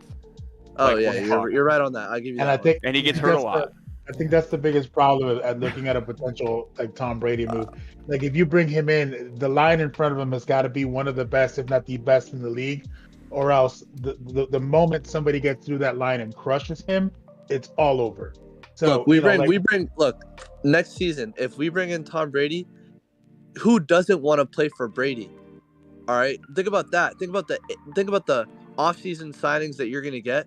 Your O line's gonna be perfectly fine. If whatever Brady wants, Brady's gonna get. Okay, like that's just how having Brady on your team is. If people want to play with Brady because they know, oh, it's a shot at a Super Bowl. It might be for 1 year, it might be for 2. But if I'm on the same team with Brady, I at least have a chance to make a run in the playoffs. Okay, let's look at all the contingency plans, right? Let's say we go through this year. Tua's just. Let's say Tua is worse than bad. Let's just say let's say he gets hurt. It's like he misses 6 games again. All right, bro. And then the you need to games- knock on wood, man. I know. I look. Okay, let's just assume the worst case scenario, right? And let's say no matter what, we have to move on. You don't have a choice to move on with Tua the following year. And your options are Brady, Lamar Jackson.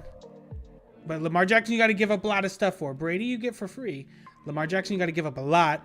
Or No, because you his draft. contract's up. Whose contract's contract's up? Jackson, They're not going to let him go for free. They won't let him go for free. I promise. What they'll do is that they'll do like a sign and trade type thing. They will not let him walk out that building. So that's what I'm saying. Lamar Jackson, you're gonna have to. Some team is gonna have to give a lot for Lamar Jackson. Or the third option is draft a quarterback. So you have 3 options. I just see the I'll give Lamar one more Jackson option. thing The being fourth so option is you unreal. pick up like a journeyman quarterback, like Teddy Bridgewater sticks around for next year. Nah, we know who Teddy Bridgewater is. We know who he is. All right, like Exhale. Okay, so let's go. We don't know what Tua is. Let's give everybody a chance to respond. So, exhale. You go first. Out of those 4 options, What are the this is options? the nuclear option, right? Tua has to go. You've got Brady, Jackson, giving up a lot, drafting a young quarterback, or picking up some journeyman quarterback. Maybe Ryan Tannehill ends up on the market because the Titans ended up with somebody else. Teddy. You sticking with Teddy? Yeah, I mean, he is the journeyman you're talking about. You don't have to make the trades for Lamar Jackson. Yeah. Mike McDaniels is proven to work with fucking average ass people, and then you just kind of wait until you bide your time until you get a better option, or you develop somebody within. We're gonna have to have we're gonna have to trade everything to draft a good quarterback, or suck ass to draft a good quarterback. I don't want any of those things to happen. You have to pay out the ass to get Lamar Jackson. Tom Brady needs to fucking go play golf or something. Like, I'm over that conversation. That is so dumb. So Teddy Bridgewater. Teddy B. Teddy 2 hands. All right, AJ, are you sticking with your Brady? Given now the additional options, you still sticking with Brady? No, because next year's quarterback class is insane. So you'd rather draft a quarterback? I mean, yeah, and I'd keep Teddy on the team. Which I think we're going to have a decent pick, right? That 49ers pick, I feel is going to be a top 15 pick at worst. Especially if Garoppolo leaves, there's a good chance that could be a top 15 pick or better. So that's why I think you can get a quarterback. You may not get the best quarterback in the draft, but let's be honest, It's a deep class. It's a deep class, and the draft history has shown you the first guy, even the second guy that come off the board isn't always guaranteed. So, I like Van Dyke out of Miami. I mean, I like him too, just because he's from the U. But I'm interested to see what they do. All right, I'm gonna pass it to Danny. Danny, do you want the 4 options again, or you already got it? No, I think for me, I think you give up what you have to give up, and I think I go after Lamar actually. I think with Lamar, you sort of know, the thing about bringing in or sticking, let's say with Teddy, or bringing in another journeyman, or picking up somebody in the draft is that you don't really know what you're getting. Mm-hmm. And I think the one good thing about Lamar, whether he's had his successes or his failures, is that for the most part what you're getting, the potential and the quality that he's shown. Maybe not this past season, but the previous season for sure. I think you know what you're getting. I'd give up what I had to give up to bring in Lamar, and hope that with the other additions we made this season, well, going into what would be the second season of that group together, it would be enough to sort of right the ship almost immediately, to the tune of as we discussed earlier, at least an AFC Championship game appearance. So for me, I think I'd go with the Lamar option. Yeah, I have to I'm on the Lamar Jackson train if he's available, and if we have to move on from Tua, right? Again, this is nuclear option we're talking. I don't think this will happen. You're good giving Lamar Deshaun Jackson money, because that's what we're gonna have to do. Okay, I don't think. I think we can get away with giving him less, and I'll tell you why. One, From Miami. I think we can get away with giving him less. Again, these deals work themselves out, right? They always have backroom deals that say, okay, look, we'll take care of you down the road or something. I think we'll get him for less because it's Miami, because it's Florida.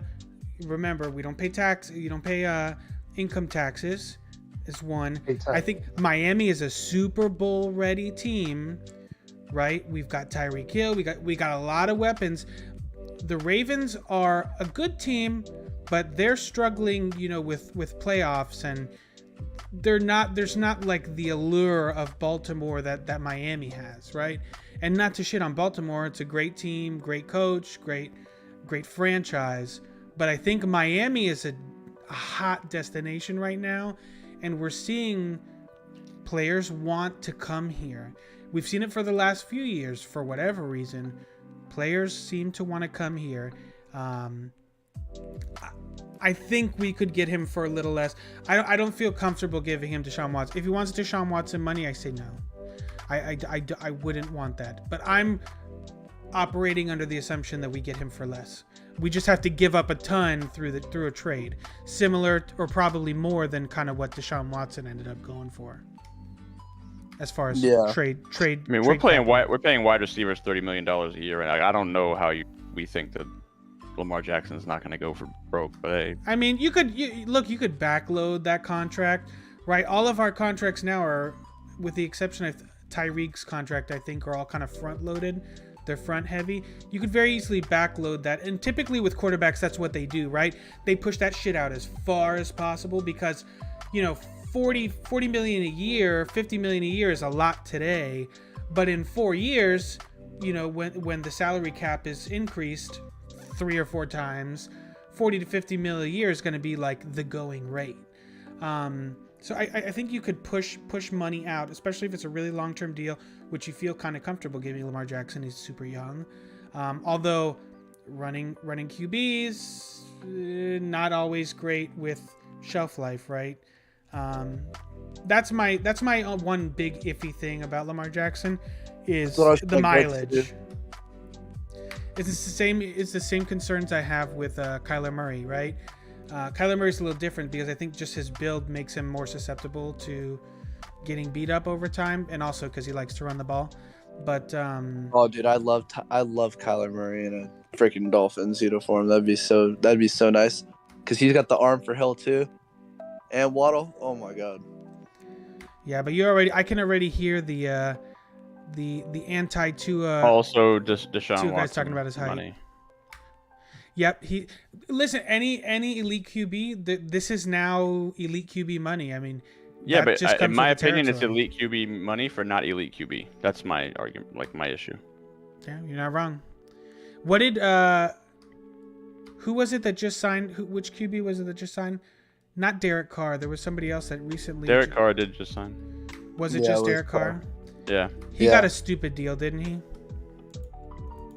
He got good money over 3 years, right? Yeah, he got 121 for 3 years. He got good money for bringing in Devontae Adams, man. That was all Carr. Yeah, I mean I know they're boys, but yikes. I mean, That's a lot of money for a Derek Carr. like Jamar Chase said in the I'm Athlete podcast, playing with someone that playing with a quarterback that threw you passes in college is like riding a bike for the first time in a couple of years. It's the same thing. That's what he was saying. So I mean, if they could replicate what they did in college, then damn, them Raiders are gonna be good. Nabo's saying you would rather get Baker than having to get Tom Brady. Is that what you're saying? Oh, all right, bro. Like that's crazy. I don't. That's a little bit overkill for me. Look, I know Nebo's like Nebo doesn't even like saying TB12's name. He removed it from his vocabulary, so I wouldn't be surprised that he would have that take. But Oh, dude, I'm gonna be honest. I hate Brady, but like, I'm too worried about Lamar Jackson. I just don't see it happening. I feel Baker, you. I don't think we're getting Lamar either. These are all hypotheticals. Yeah, but no. I mean, Brady is like, Really the- hypothetical. like I can't. Imagine Brady. Brady on the Dolphins is like bro. That'd watching be somebody fuck so your wife. stupid. Like you No, just can't I- do it, it's- dude. Like this never happened. I Yeah, wouldn't like let it one thing happen. I want to make straight is like the only reason why I'm kind of taking the Brady side on it because I just don't see like a possibility of Lamar being a Dolphin. well, we are now. Like, can we all agree that this team is built to win now? Right? We're no longer I rebuilding. mean, we're doing our fucking best at it. Yeah, I mean, we're doing Exactly. our Dolphins version of win now. I don't know. So that I it's mean, Tom gonna Brady work, is but- kind of like a win now quarterback. I'm not saying that's your guy, but that's why I'm kind of on the you I should hate try to everything go about out that. and get Lamar Jackson, right? Because if we are in a win now mode, that means you need to go out and get a QB who can help you win now. And that's why I don't think drafting a guy while there are guys out there is not a viable option because it just sets us back another three years potentially, right? Because you don't know. And realistically speaking, sure, we see Justin Herbert, we see the Joe Burrows, right? But those guys are the exception. Yeah, but a to the rookie deal rule. on a rookie deal on a QB allows you to tuck him in.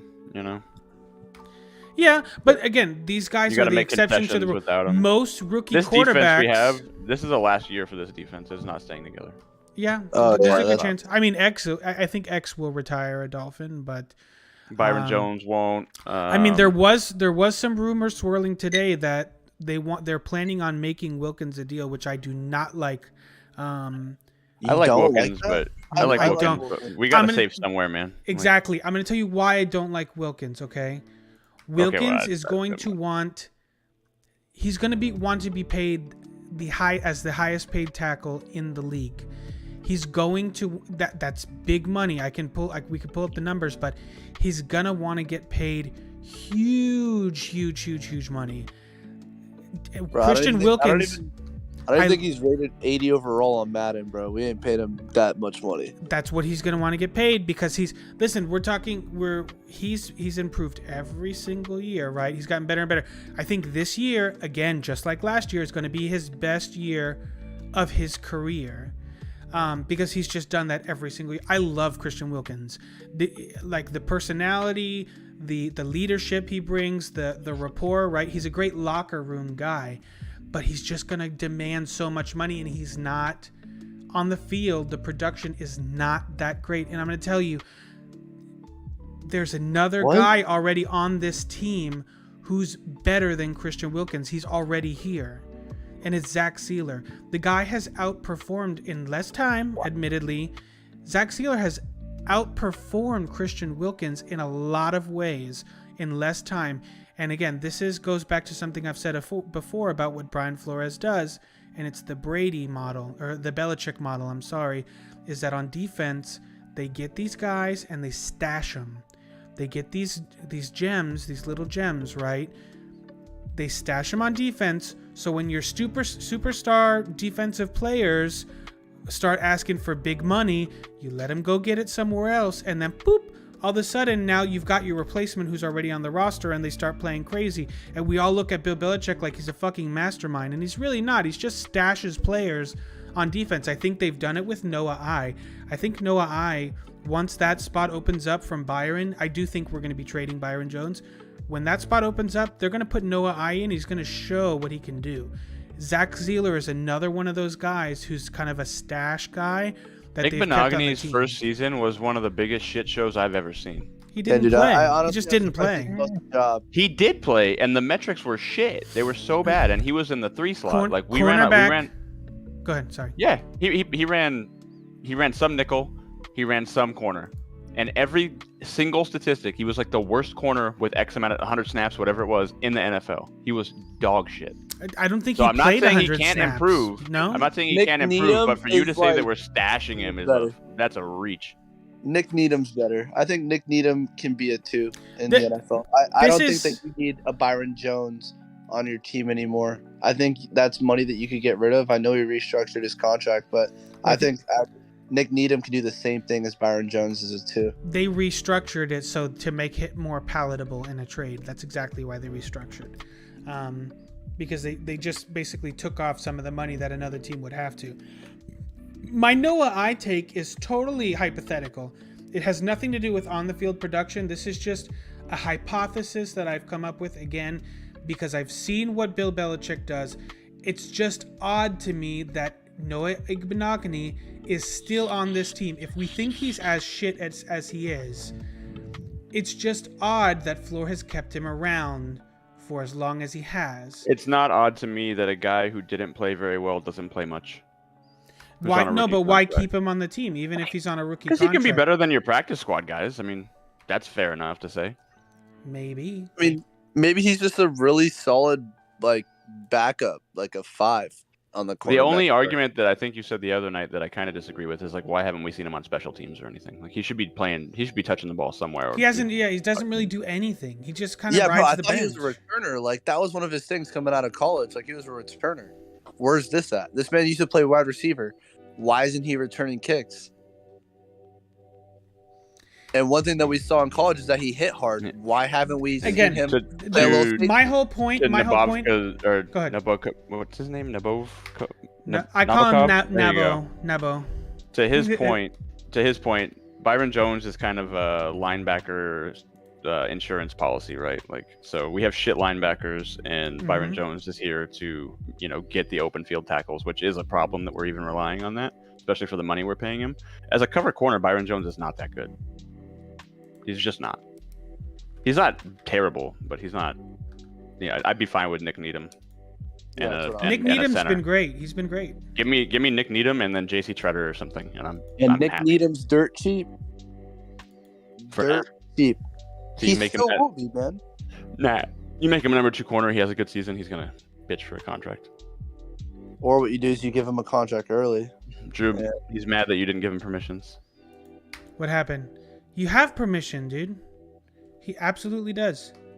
Drew, wake up. Nabo, listen, buddy. In the Discord, there's a channel, a voice channel called Stream Chat. Is that what it's called, right? Stream Chat. You should see it. No, I just saw you joined the general chat. Yeah. You got to join stream. Hold on, let me check that you have the permissions. I'm 99% sure I already checked it. And that you have it. Hold on. Are you holding? Please hold. Okay, never mind. I lied. Come on, man. Come on, Drew. I swear I checked it. Okay. Fail. Now you have it. Okay, now he's in. Hey. All right, I had to close Twitch. That's fine. Welcome, friend. Okay, so who was the one that was talking about Brady earlier? Not the one that was Not the one that was like, "Oh, Brady's my hero," but the one that was like, "Y'all are stupid." Probably that was me. Exhale. That's Exhale. Okay, Hey guys, exhale. I'm back. Sorry about that. I was on the phone with my wife. No problem, Alex. Oh, Exhale. You know what the dumbest thing is? Which part? The fact that it's taken 2 weeks for me to find someone that agrees with me on all this Brady shit. I've been a Dolphin fan literally my entire life, and I might fucking burn it all if we get Brady. Even if we let him be gonna like burn an it down? advisor in the office, like What about owner? What about part owner? What about part owner? I'm out, bro. I hate it. I hate it. Damn. It's literally like watching somebody fuck your wife. That's the same thing. Oh, Actually, boy. actually, It's horrible. It's I've horrible. told people that it's very simple. If he comes to the team to play quarterback, I just won't watch the team until he's gone. And then it got worse, and they said, "Oh, well, Ross is going to sell him the freaking team." Can you imagine Tom Brady being part owner of this team? I would lose oh my my shit. god, Jeez, man. that'd be so crazy. okay. Wait, I have a question. Okay, here's the question. This is total hypotheticals, but it's fun. Would you be okay with Tom Brady being on the team in some form or fashion if I could guarantee you at least one Super Bowl in the next 3 No. years? Hell no. No. Wow. You're Look at me. denying a Super Bowl. It doesn't matter. All we're doing is giving... I understand. I No, hate listen, Brady with all all we're my doing- guts, but I want to see this team win, man. I'm so tired. I've been alive for doesn't 18 matter. years. I know y'all are older than me and shit, No. but No. I've You never don't seen even them win a know. playoff game. Never. Okay, my other pretty sports crazy. team, my other sports team that I'm a fan of is the San Jose Sharks. Okay, Yeah. they've I can been see to you're the a Bucko playoffs. fan. They've been to the Kenny playoffs for Bucko. like 20-something years in a row. They've won the division for 20-something years in a row. They've been to the Stanley Cup one time, and they lost. It's Tannehill. I know what in the Sorry, I hell it wasn't is. talking to you I guys. know what in the hell it is like to be a fan of a team that just doesn't win. I know what it's like to be a fan of a team that has great players, whether it's Patrick Marleau and Joe Thornton or Dan Marino. All those, I've seen everything. I sure as hell would not give anything to the biggest rival in the history of the sport and just be like, here, we just want to have the one little notch in the column. Like, fuck no. Hey, the Bucko fan. Look at my photo, Nina, and I'm right there with you, bro. Look at Yeah. the teams I root for. Look at my photo. Damn, I feel bad. Yeah, the Islanders, the Knicks, the Mets, and the So Dolphins. you know exactly how Nabokov rolls because he hung up on your guys' GM when he was like, "Hey, we need you to come play goalie for us." Yeah, and then what did he do? He shits the bed in the Pittsburgh series in That's 2013. That's fine. Dude, I guarantee you this, man. Nabokov was so bad in that series. Like it was bad. He But was we- But he we was gave- dealing with a lot of stuff. Let's just put it that way. Yeah, but I'll tell you one thing though. We almost, despite all that, we almost upset the Penguins and we took them 6 games. We had the Sharks. It was like game 4, game 5, or whatever in Pittsburgh. They had the entire streets of all of Pittsburgh flooded with fans, and they sent them all home crying. All right, let's Yeah. reel it in. Let's reel it in. All right, I'm gonna ask Alex the same question. I think I already know. Alex, if Tom Brady comes to Miami, but you're guaranteed a Super Bowl within the next 3 years, God no, no, No. not Yeah. even, not even a Because chance. bro, I don't want Brady here. Bet. No, What about Danny? never. What about you?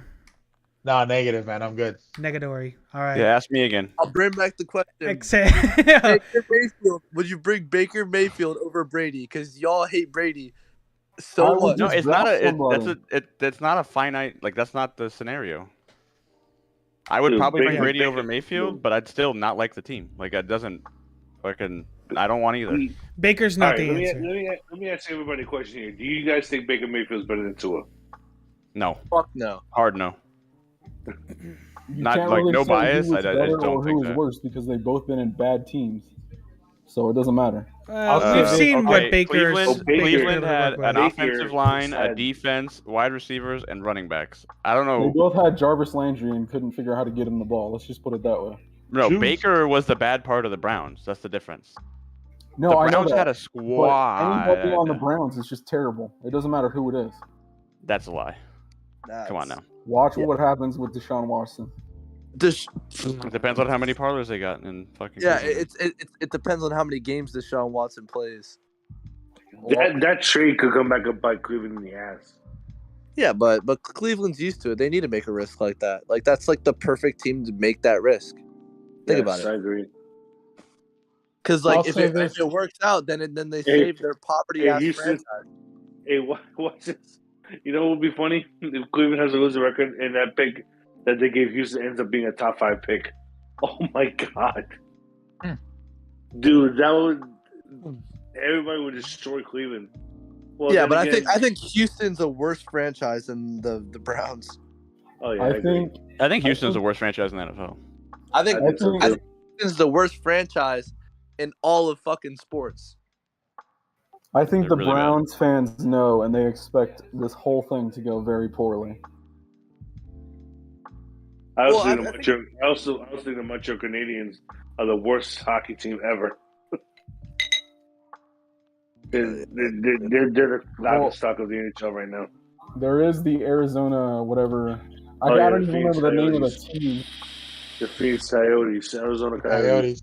Yeah, They're gonna be sitting in a 5,000 seat stadium next year. Oh my god! Sounds like the Marlins. Hey, that's different. The Marlins at least tracked some people. They actually had a pretty solid outing the other day for opening day. All I know is I watched the first inning of the Phillies game today. 5 runs. I was like, all right, I'm turning this shit off. Yeah, it was pretty bad. It was 8-0 by the time the second inning was out.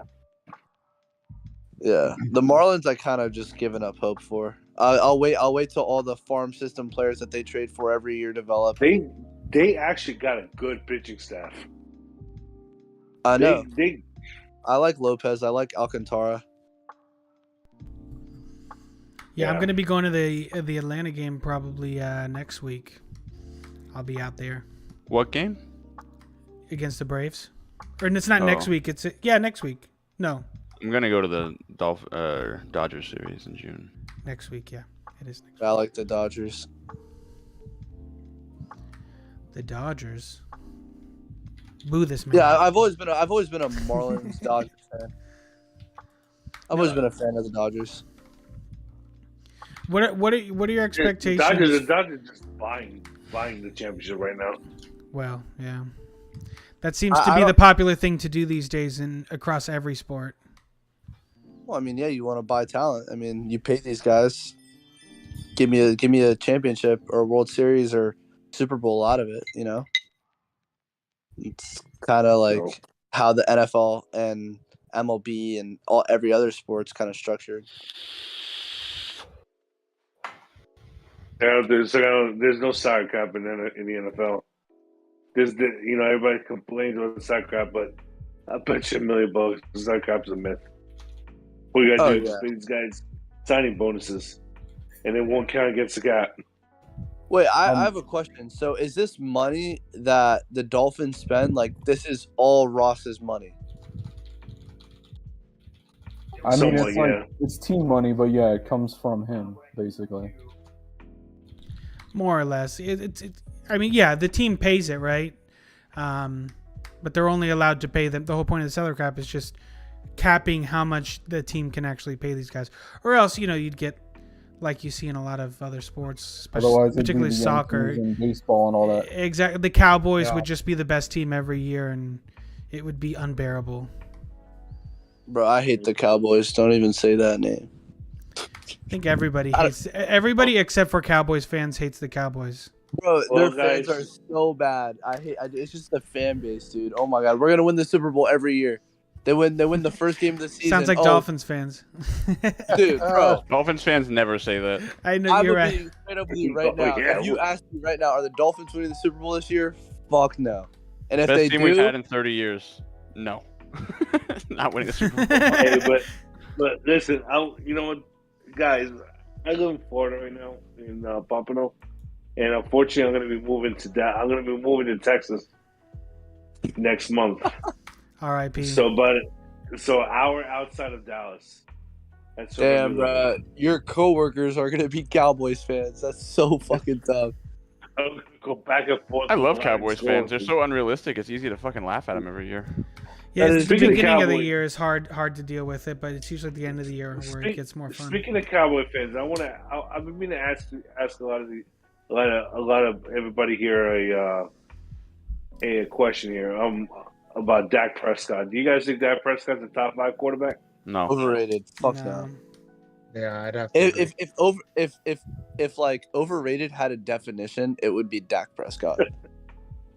I think Yeah, Dak Prescott's an he's average in the- quarterback, but a good leader. He's in the dictionary actually. You can pull up his picture. Yeah, he's a good leader, but I just don't. I don't even I'd know if never- he's good at anything or if he's excellent at what he If does. we, Like, I have no didn't, idea. if we didn't have Tua, I would want Dak Prescott here in Miami. I would be fine with it. I don't want it. I'd be fine with it. I guess. Is I guess Dak I'd be okay? fine. So let me ask everybody: is Dak? Would you say Dak's okay? We don't think he's top 5. Okay, right? Fair. Okay. Yeah. Okay. Is he Fair top enough. 10? No. I would- Like maybe top I would- 25. top I would- 12 to top 15. He's right there. Yeah. He's not Is he ahead of or behind Ryan Tannehill? ahead of. He's ahead of Tannehill. Everyone is He's ahead ahead of of him. him. Come on, man. Actually, you know what? I'll say this right here. I'd take Kirk Cousins over Dak Prescott. I would not. Oh, whoa, no. You like that? The guy I'd- who couldn't I'd make take- Stephon Diggs look I'd like take- Stephon Diggs, that guy. I'm good, dude. No. I'd take Kirk Cousins over Dak Prescott. I'll be I- like Dikembe Mutombo in this show. No. Nothing. wow. I would take the Dikembe Mutombo at quarterback before that. Wow. I don't know about that, man. Because You think Kirk Cousins is top 15? Kirk Cousins? With I all think the talent he I has, think he still can't get over the Cousins is hump? top 15 quarterback. No, disagree. All right. You set aside the 8 elite quarterbacks in the AFC, right? You set those aside. All right. In the NFC, you're elite. What do you guys believe is elite in the NFC? I think elite. I think having 8 elite quarterbacks is already you're voiding the definition. Elite can only be like It's the 3 elite to 5 quarterback. people in the entire NFL. All All right. these elite quarterbacks in the AFC. Right, that's an exclusive club. Yeah, you can't be Yeah, elite she and just say there's sucks. 8 of them. It's like, hey, yo, fucking Quarterbacks. 22% of the league is elite. Can't do that. All right. Yeah, I well, think then, well then, who At do max, you got to be top Fine. 5. All right. Well, I say Patrick Mahomes is definitely on a level higher than everyone else, right? Do you think Matthew Agreed. Stafford is better than Kirk Cousins? No. Oh yeah. What? Who said no? Matt Stafford's way better. Well, I think no. Matt I'm Stafford was sorry. like butt fucked I- by the Lions for. Okay, I so we take think that back. we I think take that back. so we I think Matt Stafford's Stafford better. is a better quarterback than Kirk Cousins, but I do not consider Stafford an elite quarterback. Okay, No, I'm Stafford's I'm not gonna skip the other the obvious ones. Would you rather have we'd rather have Stafford, right? Okay, would you rather have Joe Burrow or Kirk Cousins? Joe Joe Burrow. Joe Burrow. Okay, would you rather have Kyler Murray or I'm so Kirk Cousins? confused right now. Kyler Murray. Kyler Murray. Hey, Murray. Okay, would you rather have? I'm skipping the obvious ones because it's like okay, here's like a legit. Nah, I don't think it's legit, but you guys might. Lamar Jackson or Kirk Cousins? Lamar Jackson. Still Lamar. Kirk Cousins. Lamar Jackson, right? Kirk Cousins.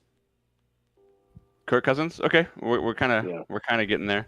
Kirk's cousin. Here's we'll get this is bottom of the barrel, but we're talking futures. Would you I like legitimately feel like Justin there's Fields or Kirk quarterbacks- Cousins? I legitimately feel like there's quarterbacks that don't have a team that are better than Kirk Cousins. Bro, what? Hot This take. man takes us to the playoffs every year. It's because of the teams he's playing. Mac Who cares? Jones took the Patriots to the playoffs. I don't know if Yeah, we can say exactly. that. Cap alert. Cap alert. Bro, no, we're not talking. Would you rather have Justin Fields or Kirk Cousins? Like, I don't know because we don't know. I it's don't the want same thing. either one. We don't know who Justin Fields is. I'm just saying. I'm trying to figure out. He's saying that if we're saying top 15, I don't even think he's top 15. I'm getting rid of all the easy, like the top 10 guys. I'm not even saying their names. I'm just trying to put Kirk Cousins in a bucket. I think he's probably top like 22, maybe. I'd rather have Davis Mills. Wow. Swear to God. Oh wow! Wow. All right. Long neck I've said some wild statements tonight. And But that's okay, kinda- Kirk Cousins I- threw over 4,000 yards, 33 touchdowns, 7 interceptions last year. I mean, maybe it was just a fluke year. I mean, I'm telling he you, did have a man. crazy. You have to give the man credit for the 2021 year he had. He did have a crazy year.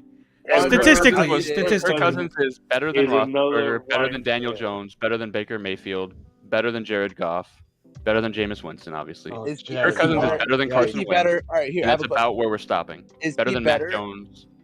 Is he better than Tua right now? Kirk Cousins. Right now, yeah. Yes. All right, so you don't see Tua as the top 15 quarterback as of right No, now? I never said he was. No. I know. Tua's No. not right now. No. Could he? I mean, could he be- might be at the end of the season, but right now, like, you can't. We have nothing to I don't see Tua becoming a top 10 quarterback in the NFL. I just think that's unreasonable with the amount of talent there is at the quarterback position. But there's also, like, he can I be think- top 10 statistically, but it doesn't mean he's a top 10 quarterback, right? Like, we got to admit that too. I think everybody's shocked that he's gonna make the Pro Bowl this year. Tua will be in the Pro Bowl this year. Wow. Hot He take. will be. I like that. And I would love mark that, my but that's a words. very, very hot take. Mark my words. You can record it. You can stamp this. Clip it. Tua will be a Pro Bowler this year, and Hey, he will what's the- stamp himself as the quarterback, as the future quarterback of the Dolphins this year. What's the over under of Tua staying healthy this season? 17 games. Wow. Whoa. Wow. He hasn't Hey, played now. one Played like full 13. season of football. The takes Even just get dating hotter. back to college. But he has to say that. He has to say that, though, because if he's going to make the Pro Bowl, he's got to play 70 games, right? Like, it's the same argument. Got it. Yeah. You got to double got down on to. that guy. I don't think he misses a game this year. I hope he doesn't. You know, I hope he Okay, doesn't. so He I looked at shouldn't. a list. I looked at a list of all the quarterbacks in the NFL. I got it up right now. I just sorted by like yards. It doesn't even matter. Just to try and figure out who actually threw last season, whatever it was, right? Going through the list, there's like anywhere between 5 and 8 names of people that I actually think are good quarterbacks. Everyone else I just don't even care about.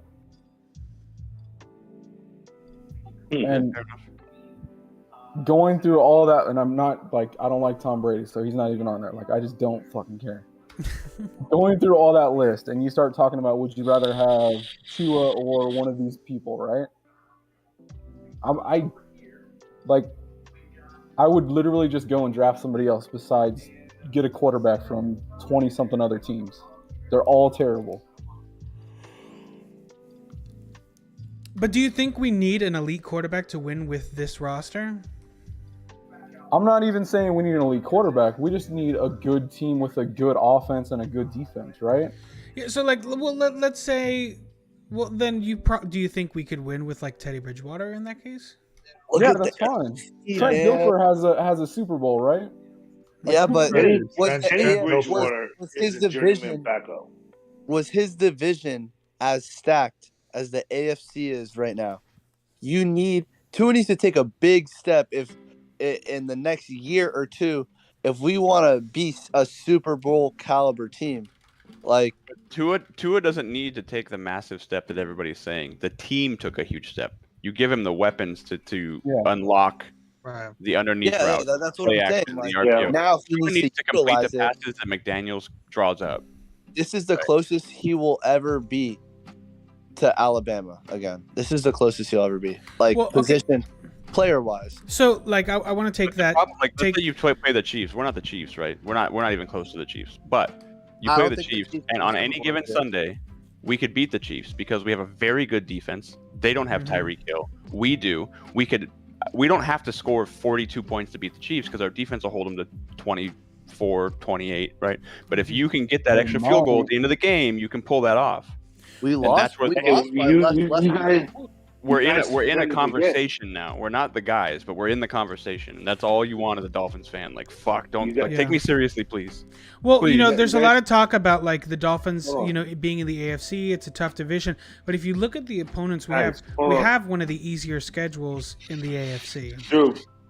Yeah, Drew. can you Yeah, read the schedule? everybody tends to forget that everybody tends to forget that when we played Kansas City in 2020, Tua went toe to toe with Mahomes. Oh yeah. And they almost won. Well, You know, also and the My they- favorite game defense still is had- Tua against Kyler, that Arizona game. That was a so great good. game. So That was good. a really good game. Oh, dude, that was my favorite Tua game. That that- I was like, that's the damn, this dude's potential- legit. I remember watching that. I was yeah. like, damn, this dude's legit, man. We finally Did you got a guys hear what, quarterback. I can't remember the guy's name, but did you hear what that defensive tackle said about Tua? Cameron He said Jordan. when you yep. hit, Cameron he Jordan. said when you hit Herbert, he's rattled. He said when you hit Tua, he's got poise. Like you That don't was a rattle. glowing endorsement. Yeah. Dude, And a lot of we kind people- of needed to hear that from Yeah. like the media side of it because everyone shits on him. I don't know why. It's A lot easy. of people, He's Yeah, an it's Alabama it's the quarterback. low hanging fruit, man. Yeah. It's the low hanging fruit. It's easy to shit on Tua. That's why. And So because here- Tua doesn't fight back. Tua is just cool, calm, collected. So I'm gonna go through. I have the opponents here for next year, so we'll go through it again. This is one of the easier schedules. Buffalo Bills, obviously. we're gonna kick Pats, their ass, obviously, Jets. right? We're gonna split. We're gonna split I with think the we Bills. could at least split with the Bills. I think we're 5-1. Like nobody can change my mind. We're gonna beat the Patriots twice, the Jets twice, and we're gonna split with the Bills at home games. I Like, agree. So we're 17 5-1. 17 Like and how 0. are we not a playoff team? 5-1 We're 5-1. there. Okay, then we I have agree. we I think have we could sweep Buffalo. I think we could sweep Buffalo. we I have don't the think so. I'm willing Browns. to bet that we would. I'm trying to sweep stay Buffalo. real because I'm not trying to get my heart broken. Like, there's still a really good chance we fall 0-2 to them, but I do see us splitting. Well, then we're could be. 4-2 in the division, anyways, right? Exactly. Like, that's it's still really that's still good. second. We're not losing to the Jets or the Patriots this year. I at mean, all. we were 4-2 this year and didn't make the playoffs. Yeah. Not wrong. Okay, so But the we next lost, one. Hold on, we lost the Broncos game. We lost the Jacksonville game. Like those games Yeah. are unforgivable. The Falcons game, Unforgivable. dude, The The I was Atlanta on the game. field, Yeah, bro. I was the there. Atlanta game. I was talking so much shit to the Falcons fans. I was at the Dolphins Colts. I was at the Colts game when Oh, Brissett was playing at home. I was so furious. We looked like fucking dog shit. Yeah. I couldn't believe what I was watching. I was so mad. Embarrassing. In the Falcons game, right? I'm gonna point to you something here in the Falcons game that really stuck out, and out of all the games here, you know, did you know that time of possession? We owned the time of possession in that game. We absolutely dominated Atlanta in that game. We ran the ball for over 160 yards that entire game, and all the defense had to do was make one goddamn stop. And Well, if you look back on it, it was 2 stops that they had to make, and they fucked up both of them. Yes. One was a huge sideline pass on to Kyle Pitts, and I don't know why you're not double covering Kyle Pitts in that situation. Oh, Howard I got don't burnt. know Howard why. got burnt by a tight end, which Kyle Pitts, I think he'll be an elite tight end. Oh Yes, yeah, for but- sure. He's already there, probably. To be But here's honest. the thing. But here's the thing. Where I said this entire game, right? I said that entire game when I was at the game too, because remember I was a season ticket holder. Unfortunately, like I said, more than Texans, I have to give up my season tickets this year. But I was telling everybody, I was like, why isn't Byron Jones on Kyle Pitts? Like what? Like why? Why isn't Byron Jones on Kyle Pitts? He should have been shadowing Kyle Pitts the entire game. To be honest, with you. He's the best receiver on that team. because he shut down Darren Waller early in that season against the Raiders. Jones was all Waller the entire game, and Waller only had 3 catches the entire game. Yeah, and that's with our defensive-minded coach, right? Yeah, and Oh my And- god! and- and- Don't and- even yeah, bring here's the that thing. argument up. and everybody sits there and says this goes. Color commentary even says this as well, and color commentary and everybody says this. Oh, and the defense did not lose that game. There was a lot of opportunities that the offense should have gone to put that game away. Hey, Alex, you Well, can't talk yeah. about a man if he's not here. No. Hey, It's not a matter of whether he's here or not. Color that straight to his face. I know. Who? It's not a matter of whether he's here or not. That's literally been the Dolphins' MO for 20 years? Defense wins the game every single time. That's just how we play football. And yeah, but here's the thing: when the defense when everybody knows that the defense costs the game, everybody wants to blame Tua. Well, let's be fair, okay? Listen, we Dolphins can were say, throwing we up can say until the defense Ravens wins game. games, and that's our MO. But I think it's more about we haven't had a fucking offense. Exactly. It's not because we trust our defense. We just don't have offense. here's This Yeah, is the so first it's time I can say that the final line. Dolphins have a better offense than defense in my 18 years of existence. But here's the thing: I never would have thought in a million years we would have a top 5 red zone offense. Even And we when actually they had, did. I And we think actually even did when they last had, year. even when they had Dan Marino, I think the defense was still better. Like I can't guarantee it because it was before, but the defense was always good on the Dolphins. Always.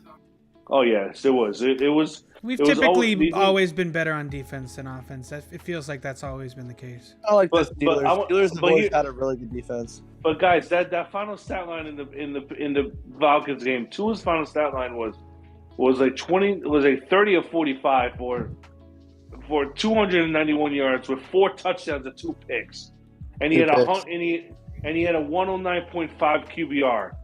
And he probably had 2 game. picks and 2 fumbles or something. No, it was 2 interceptions. One of them was definitely a brutal interception. Oh, Where dude, it I saw it, dude, and Waddle was open deep, and he threw the underneath. I forgot to who it was to. It was to Waddle. Waddle was open. Waddle was open on that pass. But the problem was that and he underthrew him bad, right? and the linebacker Deion Campbell caught it, took it back 30 yards to set up the touchdown for Atlanta.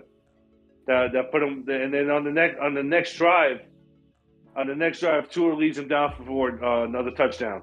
Yeah, And but that's then- something that Drew was like harping about, was that when Tua throws a pick, he comes back the next drive and he's freaking money. Yeah, that's one thing about Tua that I got to give credit for. He does not get rattled, and that's. You know, I'm gonna pull it up, but I forget at what point in the season I did it. I went back and I looked at every drive that Tua had after throwing an interception, and the stats are unreal. It's out of this world how good he is after throwing a pick. I'll try to pull those numbers up again. That's why. It's unreal. It's actually mind blowing how good he is. The drive following a pick. Well, and another thing, what quarterback? That's the thing where I've been telling everybody about. What quarterback does that? Normally a quarterback will come back the next drive and just shit the bed on the very next drive, and eventually he'll pick it up. He'll pick it up as the day goes along. But here's the thing: the same thing with the Jet game. He threw a pick 6, right on the I think it was on a quick out, and then he threw a pick 6. And the game was tied in the Jet game, and then the very next drive he puts the game-winning drive together on a quick send to Devontae Parker. And when I think back of like teams that I've seen, quarterbacks specifically, okay, you talk about intangibles. You talk about the skills that you can't scout for, you can't teach. They just either have it or they don't. And what a lot of people forget, and one of the things that I'm seeing, because now I'm trying to pay more attention to everything, is you look at the way Tua approaches certain things. That's something that I've only seen in someone like Brett Favre or someone like Peyton Manning. And I'm not saying he's that good, but what I'm saying is the approach to the game when it comes to like coming back from a bad pass. How many bad passes did Brett Favre throw and then go and get a game-winning drive or something, How many times did Peyton Manning get that, fourth quarter, we got 2 minutes, let's get on the 10-yard line, and then he had the running back to knock it in or something?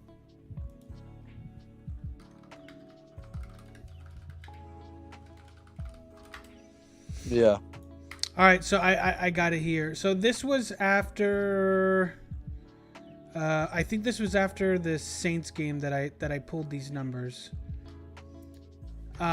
So Tua, after throwing an interception, 20 for 28, 264 yards, 4 touchdowns, 0 interceptions, 140.4 QBR. And like I said, it's because he knows he's got to make up for it. It's actually nuts. He's so good after throwing an interception. I said, he should just throw an interception like the first play of the game, just get it out of the way, and then just play the rest of the game from there on. It should be great. It should be, he'll be a top 5 quarterback in no time. Tua, Yeah, Tua, Tua would be a top 5 quarterback if he played the way he does after a pick, every single drive. If he's that consistent, oh my god, And that's scary. where you start looking at, okay, who's talking to him on the sideline? Who's coaching him in practice? What has all the crap been going on the whole last 2-3 years? You know, and that's when you start looking at all that stuff, and we hear all these stories coming out, and you're like, well, of course he played like shit. Look at everything going on with the entire team. I think Tua plays with the chip on his shoulder this season. Like fuck you, Flores. Like that's gonna be He his knows mentality. it. Yeah, he knows that this is it for him probably, and I think he's putting it all. He's gonna put it all out there, and hopefully, again, I think the biggest thing that's gonna decide how well Tua does this year, his level of success, it's gonna be how healthy he is, because I think a lot of his issues were mental, and it was due to injuries. Again, like Alex said earlier in the stream, you know, it's when you get hurt, man. It fucks with your head, especially as a quarterback, man. Especially when you got an offensive line that we have, it must be terrifying to sit behind that offensive line, knowing that you've got 2 seconds to throw the ball, and if you don't throw it in 2 seconds, you're probably gonna get hit, or you just gotta chuck it to somebody and hope it doesn't get picked. That's gonna be what makes or breaks Tua this year. Can he stay healthy? Can he get it out of his head, and can he move forward? I mean, it was mentioned earlier here. He's playing 17. That's written in stone. He's got to. Well, okay, so he can play 17, but the bigger question for me isn't if Tua plays all the games, right? The biggest thing for me is what happens with everybody else, and is everybody else on the field? You know. That's a good question. Yeah. Good points. I mean, All right, I'm gonna because we started talking about this and we kind of moved away from it. So I'm gonna go over our opponents again. So we already went through the AFC East. We already know. We got Cleveland. That's a if they're not gonna have a quarterback, so that's an easy win. Okay, so I was gonna say if Watson is on the field, is that a win? And if Watson is not on the field, is that a win? Either way, it doesn't matter. They have no one to throw to and no one to throw the ball. So Facts. I think win that game no matter what. I think it's a winnable game, whether or not Deshaun Watson's on the field. Pittsburgh, easy dub. That's our Jacksonville. You're gonna throw to Will Fuller? That's That our depends Jacksonville game, guys. If we lose that fucking game, Wait, to it who? depends on what To the happens in the Steelers? draft. Dude, I don't know. it The would Steelers, be bad. man. Steelers always play tough. They do always play tough. You're not It depends wrong. on what they do in the draft, honestly. Yeah. Like, I can't say yes or no because they're always a good team. If they draft Kenny Pickett, like I think they might. Oh, easy dubs. That dude's gonna be he's gonna be a Josh Rosen bust. He can't hold could balls, be. so it's fine. Could be R.I.P. Dwayne Haskins, by the way, if we're gonna mention yeah, Steelers. RP. R.I.P. Haskins. What a terrible loss. Yeah. So let's keep going. Green Bay Packers, tough one. That's an L. I think we can beat the Packers. It's I don't know, winnable, dude. I don't but know, I'm dude. gonna look. Let's take our Dolphins fans hats off. We got that No, game. no, bro. I'm not trying to be okay. So I don't like Green Bay, just in general, right? I don't care. Sure. We play them. It's you flip a coin, win, lose. Who cares, right? They lost too much this year, so I don't know. It goes back to, are they going to draft 2 wide receivers, and then how good is that going to work out? They will never. What do they have on defense? Wait, like, who knows? Are we playing them? Are we playing them in Green Bay or at home? It's here in Miami. It's a home I game. I think we win that game. Oh, if it's at home, my odds, I say Green Bay, -3. That's fair. I think it's a toss-up game. Definitely can cover. I think if we have to lose a game, I don't hate losing that one, even though it's a home game. Yeah, but that's probably the game where Miami's like, oh shit, let me pull a fat upset out my ass. It's definitely a statement we have, game like- if we win it. A huge We statement game. have like 2 of those games a year, and then we have 2 games where we're supposed to like kill a team and we Again, lose. exactly. That's the Steelers game, right? That's the game that we drop, and then we win the Packers game the week after, right? Yeah, So I it's a think wash. I just think that's football in general. Like even the best of teams, they lose Yeah. to teams that they should beat, and then they beat the teams that they shouldn't beat. It's For just sure. football. Yeah. It's- Okay. Then we got Minnesota Vikings is the other NFC North team. That should be a fuck. win. That's a home I don't game. I say When I looked at the schedule, there was like 8 home games. I think 7 of them I was like, these are easy. We'll win 7 at least. The one, I don't know what it is. I don't have it in front of me, but Minnesota's tough. our home schedule is ridiculously easy this year. Yeah, the last home game we have is Houston. Good. They always fuck us with a London game for a home game. Yeah, we don't Yeah. get London this year. Thank God. We don't get London for sure. There's 100%. We're not playing in London. Yeah, I think we played Detroit this week as well, right? No, that sucked too. No, 'cause that's we an lost. away game. So these were all the home games that I That- just went that's- over. Okay, So I think home we- games, That's what we did see the game. yeah, home games. Browns, obviously AFC East, right? Then Browns, Steelers, Yeah. Packers, Vikings, Texans. I think we lose at least one of those games outside of the AFC East, right? So out of the 8 home games, I'd say at worst, I think we all agree we're no, at best, right? We're a 6-2 on those home games, yeah. Because we say most of No. us say we could drop the Buffalo game likely, and then we Oh, could. at home, we're not losing to Buffalo. We There lose ain't at no way. Buffalo. We lose to Buffalo at Buffalo. I'm sorry, correct. We're doing home games. So out of those games, you say I think we're 7-1, maybe. The only We game might that drop I a have game to the Vikings or Packers, maybe. Those are coin toss games, but Exhale thinks we win those games. the only game. I don't- We win both of those Vikings games, can beat us. I we're- think we beat we're- the Packers. Contender. If we win both of those games, we're a serious contender. We win the AFC Yeah. East if we win both of those games. All right, cool. So I think we could sweep at home. I think at the very worst, I think we're 6-2 at home. Like something, that could be rough if we're 6-2 at home.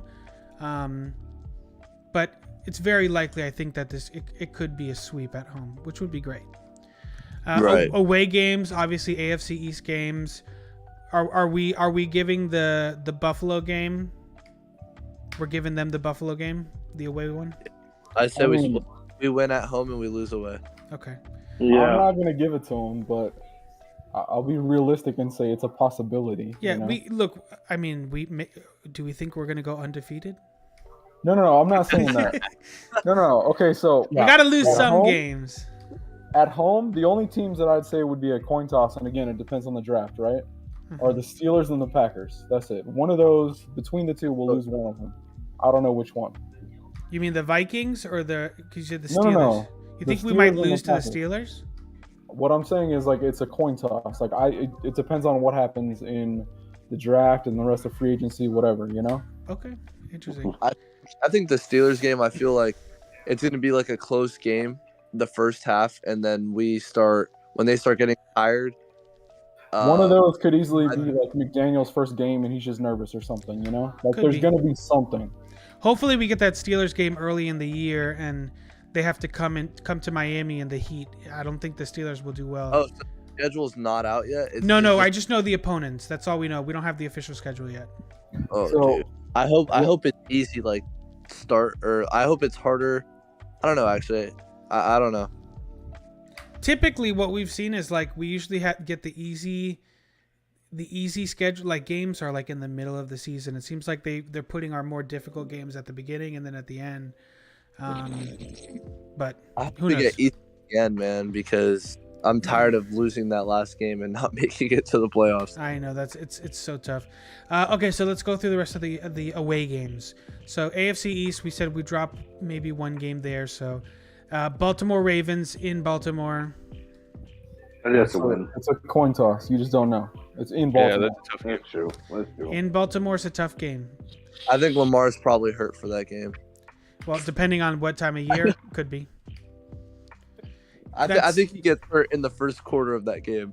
I think Agba like hits the shit out of him, and he's just like, "Fuck that." Hey, look, we don't want a bounty gate situation, okay? Don't be saying that stuff here, all right? They're gonna think that we put a hit on him. Yeah, Bro, that is, I can't with Lamar, bro. I just can't. it's good. That could be a tough game if they're healthy. The Ravens are a tough team to beat. Period. It seems like they're a tough team to beat every year. Period. They have a very good coach, so you just never know. Yeah. So a second away, or the other away game here, Bengals, Cincinnati Bengals. That's an L. That's a fat L. It depends who shows up. The Bengals are the Bengals, and I think we have a better team than the Bengals. I just think they went to the Super Bowl, yeah, sure, They're but hot, yeah. again, they lost a lot of things, so you Bro, just don't know. All right. Well, let's put position groups together, okay? No. What I'm saying is like, yeah, of course, like you put them on paper, sure, they're a better team, right? We still have to go through the draft. We still have to go through all this stuff, and yeah, we could lose. Yeah, we could win. Like it could go either way, and I'm not saying that to be like, oh yeah, we always have a chance. But what I'm saying is like, if I look at the home games, I'm like, okay, we're gonna win 7. We might lose one of them. If I look at the away games, I'm looking at it and going, okay, we're gonna beat the Lions. We should beat the Niners. We should beat the Jets. We should beat the Patriots. Okay. Are we gonna get away with 6 wins and then we don't even have to worry about winning the division because we have more wins than the Bills do, and then we're good to go? Or are we just gonna have some growing pains? When are we gonna be playing these teams? I think it matters more for the away schedule when we're playing them than who we're playing. True. I think that holds especially true, I think, for home games too, because we have a massive home field advantage in the beginning of the season. And it's so and they always usually screw us and put us away at the beginning of the season on a lot of the games, and I think they probably do it because the NFL doesn't want to kill all their guys out here in Miami, but I think we have one of the best home field advantages when it comes to like the elements. Okay, so let's keep going. So, we didn't get a consensus really on the Bengals. Is Bengals kind of a coin flip game? Is what it feels like. Flip. I'm not a Cincinnati truther, but you got to give them respect because of the Super Bowl. It's a coin flip. Fair. Slight edge to the Bengals. I give Cincinnati -6. That's too steep. Ooh. That's pretty steep. Nah, I don't think it is. There are quarterbacks that Xavier Howard loves to pick off. Let's just put it that way. And when he has all day to throw the ball, It doesn't matter. Xavier Howard has all day to catch it. Xavier Howard's not You think covering. Joe Burrow has all day to throw the ball? Statistically, what tells you that? That O-line. Can you pull up some what They just O-line? lost half their O-line, and they're about to Yeah, lose what- Treader. They lost their All O-line. kinds of He got people. sacked more than anybody. So I mean, keep going. Let me look at their O-line. Hold on, I'm looking up right now. Okay, while you look it up, I'm gonna keep going. Bears. That's a dub. Yeah. It's a dub, definitely. And I hope we play him in the end of the Joe season. Burrow too. was sacked the most by any quarterback with 51 sacks in 2020. I There you think go. I think he did get sacked the most. He did. Yeah. I'm telling you, I looked it up. I The knew he only did. reason but I why don't is know how because many Tannehill didn't play enough games. Bro, True. the Jets had the 11th best offensive line last season. and couldn't do fuck with it. Yeah. Wow, 51 sacks. That's All right, a I admit, staggering number. I admit, I That was is very, literally what cost them the Super Bowl. very wrong. Cincinnati's 20th. I was thinking Cincinnati's pretty about bad. Riley Reef and Riley Reed? I agree. no Riley Reef, the right tackle. Oh, Riley! Oh my God. It's okay. It's late. Yeah, it's 12:40. Jesus. All right. So Bears is a dub. Lions is a dub. We're gonna see them on Thanksgiving. I I like- feel like Bears game is Yo, that would be dope if we get Oh my God, I would love that. If we get the Lions on Thanksgiving, that would make my year. That would That'd make actually sense make my because year. we're supposed to actually be a team that will be on television this year. I would love to smack the Lions on Thanksgiving. I would fucking love it. All right. Then I definitely, yeah. Okay. How mad would you be if we lost to the Lions on If we lose on, Yeah, I don't even want to talk about that cuts both ways. I don't Wait, wanna do we talk have the about it. Lions on Christmas? Do I get a Christmas game? I don't know. I don't that'd be have the great. schedule. I just have the opponents.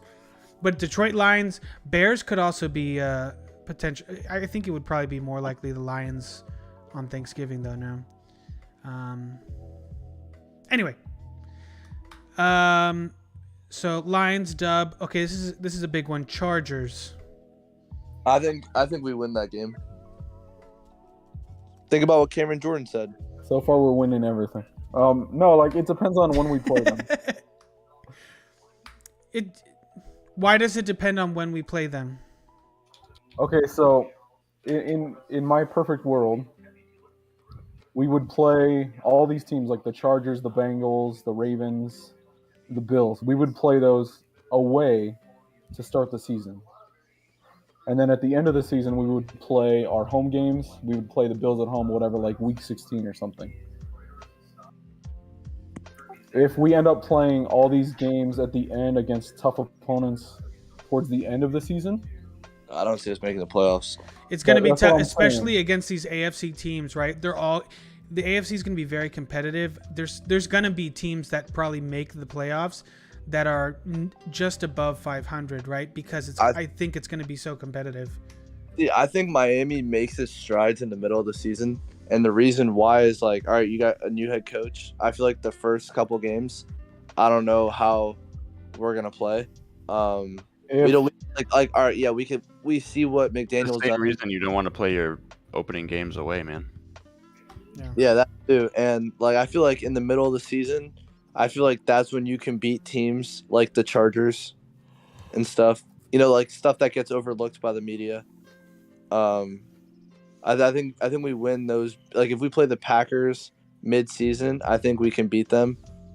But like I said, like if we play like those teams, if we play Bengals, Chargers, Packers, like if we play them like in the beginning or the end, I think those are L's. I think Yeah. for us. Well, and this knowing what we know now about this team and what we know how the improvements the Chargers have made, that's going to be a huge game, not just for each team, right, individually, but nationally. I think that's going to be a massive team because the storylines, it's Tua versus Herbert, right? This is like the make or break game for Tua, or make or break season for Tua, kind of.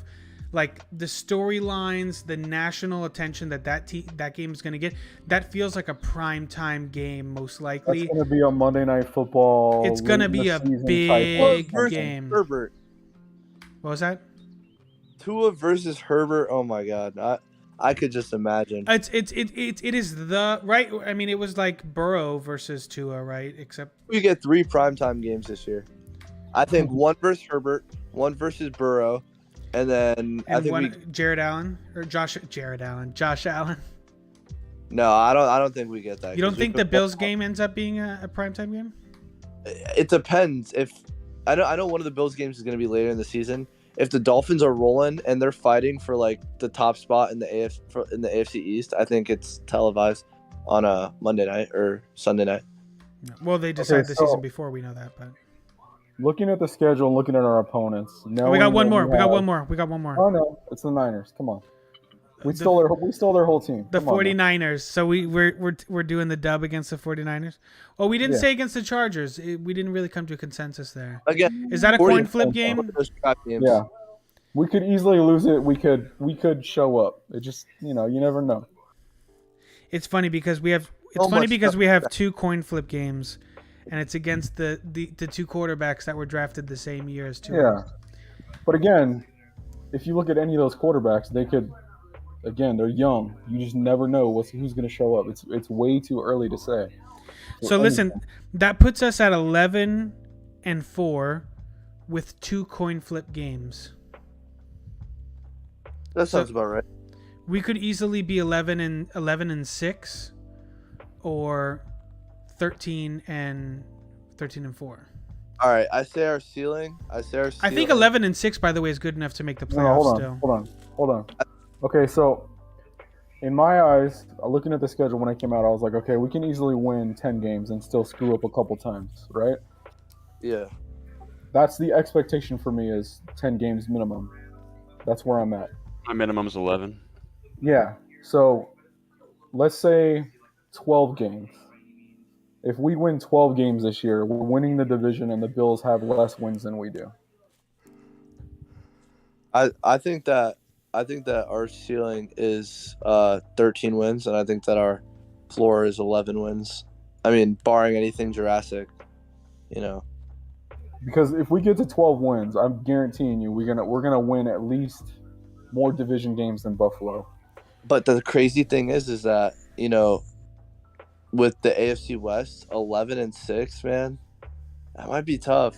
even 11 wins might not get you in the playoffs. That's the crazy thing about the AFC. No, I'll tell you. No, I think it will get you in the playoffs, and I'll tell you why. It's because there's gonna be a lot of AFC East team or AFC teams that are in that 11 to 12. 10 to 12. Up on each other. No AFC team is gonna be 13, 14 wins. It's not gonna happen. It's going to be based off a division win and loss ratio. Yeah, it's that's why there's going to be a lot of tiebreakers that are going to decide that, right? It's going to be very, very competitive. So that's why you're going to be more likely to see a team with less wins, right? I think there's going to be probably a 9 or 10 win team in the AFC that's going to make the playoffs, because I think all the teams in the AFC are going to be between, all the competitive teams are going to be between 9 and basically 12. 12 to me feels like the cap on an AFC team. I can't see another AFC team unless they have the biggest joke of a schedule against, I don't even know who. We'll have to look through it, but I just don't see an AFC team ending the season with 12 wins as competitive as it's going to be. Hey, can I say something real quick? Sure, you could say anything here. I think this is the year when the Herbert hype all stops. I think it's going to die. They got so much better this year. I think that's a very weird take. They did get way better. Oh, I don't know why. I just have a feeling they don't make the playoffs. I think I think Herbert will have a similar year that he did last year, which is still a great year. Like, he had a great year. On the outside looking in kind of thing. Yeah, I don't think he's going to make a massive improvement. It's hard, right? When you're already really good, like to keep that up. We see it with Patrick Mahomes too. He took a big step back last year, and a big step back for Patrick Mahomes is still top 3 to 5, right? But like when you're already playing at a super high level, it's hard to keep that kind of that performance up year after year after year after year. I don't think he's necessarily going to take a step back. I just don't know that he'll take like a massive. I don't know how much more of a massive leap forward Justin Herbert can take. And same thing with Joe Burrow. Imagine Tua wins a playoff game before Herbert. I think that's very reasonable. I really do. He should. He got drafted before Herbert. I know, but everyone's saying, the Dolphins messed up. The Dolphins messed up. But watch Tua win games in the playoffs and watch Herbert not make the playoffs. That's what I'm saying. Like, I think all this Herbert, Tua, Herbert's, all right, yeah. Herbert physically is a better player, but I think Tua mentally is a better player. I don't think that's something bad to say. Yeah, no, it's a Drobotron. Interesting. Go for it. If you had let's say you had the ability to just like snipe any quarterback from any team. Uh-huh. Who would you actually take? Like a gun? With a gun? Like, what kind of gun are we talking No, about? like, okay. I'm joking. I know. Yeah, I'm kidding. If I could have any quarterback on any team I'm not currently, saying like you have to give up the farm. I'm just saying you could pick anybody to be your quarterback. Who would it be? If I had to pick a quarterback to like start my franchise with today, starting today, yeah, I would take Joe Burrow. Wow. Over Patrick Mahomes? We can't be friends now. Yeah. Pat Mahomes. I take Joe Burrow. The Joe Burrow just has something about him that, to me, puts him ahead of every other.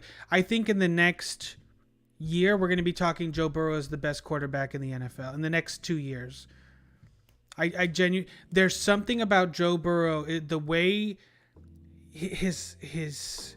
Let's just be honest, right? He took a terrible team to the Super Bowl.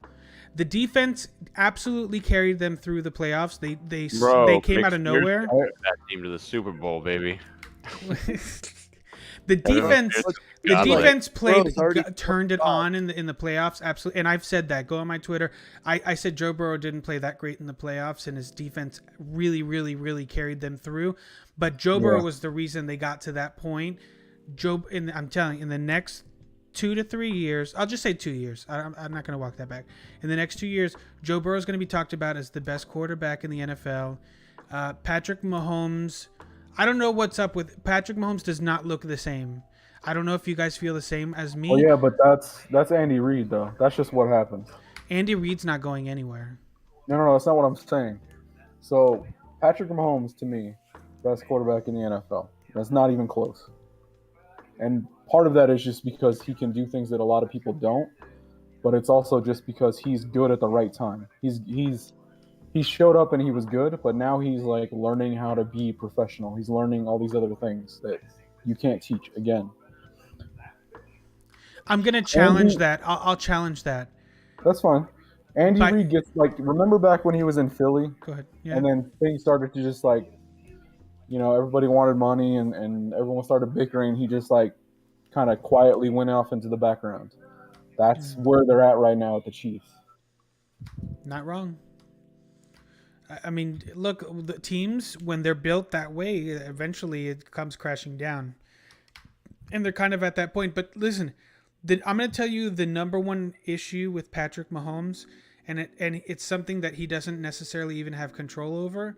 It's because of the people around him. I think... You talking about players or coaches or both? No, I'm talking about his family. Okay.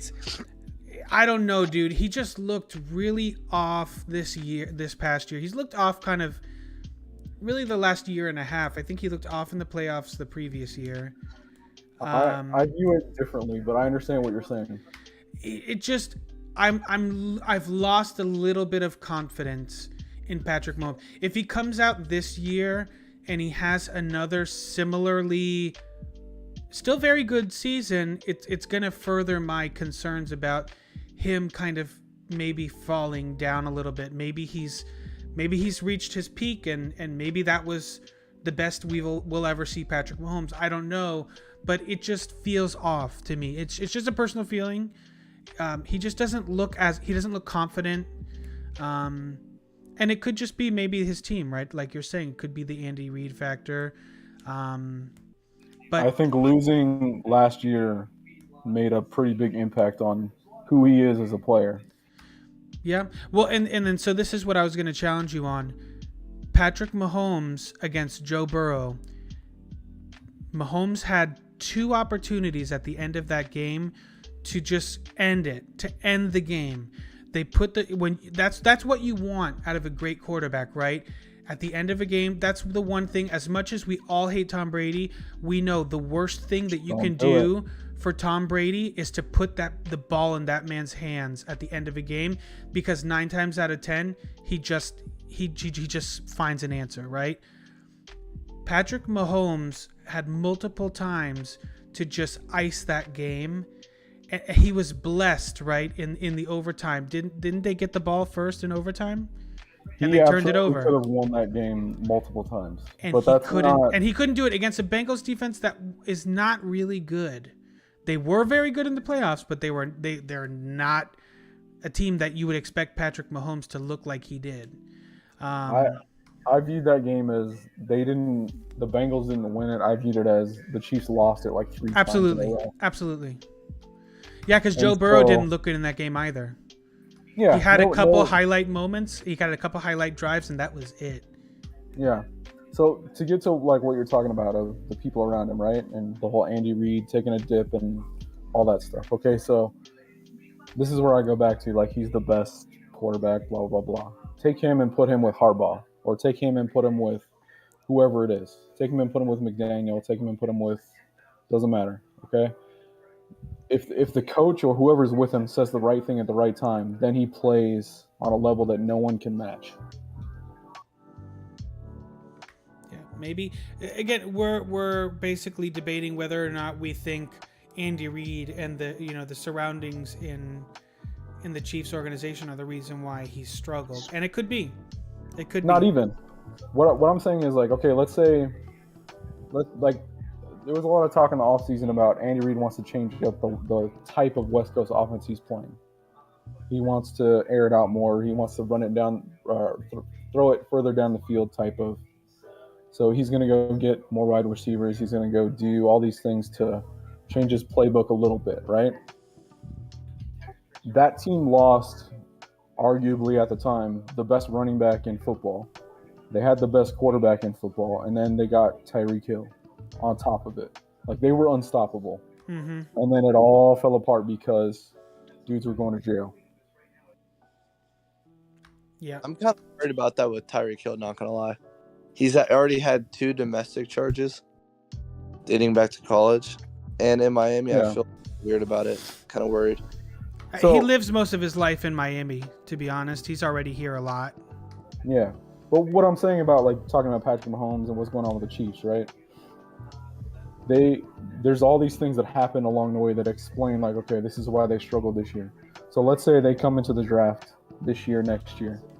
They have all these picks. They get a great running back. They get 2 great wide receivers, and they just fill in all these holes on defense that they have now. That's literally what they're going to do. We all know they're going to do it, and there's almost nothing anyone can do to stop it from happening. And they're going to be good. Yeah. It's honestly like for me, it's again if we're going back to the Joe Burrow versus Patrick Mahomes thing, it's probably like a coin flip to me. I lean more towards Burrow just because I think he has that like it factor, right? It's not something you can really put your hands on. And actually, Patrick Mahomes has it too. Too young to be giving him anything like that. That to me. I mean, he's a year younger than Patrick Mahomes, but I get what you mean as far as like NFL experience. But I mean, listen, dude, like Hey, 4 months. 4 months. Okay, 4 months. Mahomes' birthday is in September and Burrow's birthday is in December. Yeah, so it's kind of a toss up for me. There's just something about Joe Burrow that I saw in the whole run to the Super Bowl. It just feels weird. He's him smoking the cigars after winning the championship game and like just the swagger that he brings. He just brings a different ambiance, right? He reminds you of the guy from the Jets from way back when. The guy from the Jets. Which guy from the Jets? The dude that was wearing the fur coats and all that shit. You talking name it? Name it. I don't know, dude. He's just got the swagger, dude. He's got that. Like, Now, no matter what, Joe Burrow's gonna go out there. He's just gonna handle business. Like, exhale. Would you take Josh Allen or Burrow? Josh Allen. Yeah, I mean, as of right now, that's all you can say, really. I mean, I like Burrow a lot, and I think he's going to be a stud, but again, he's had injuries. fair.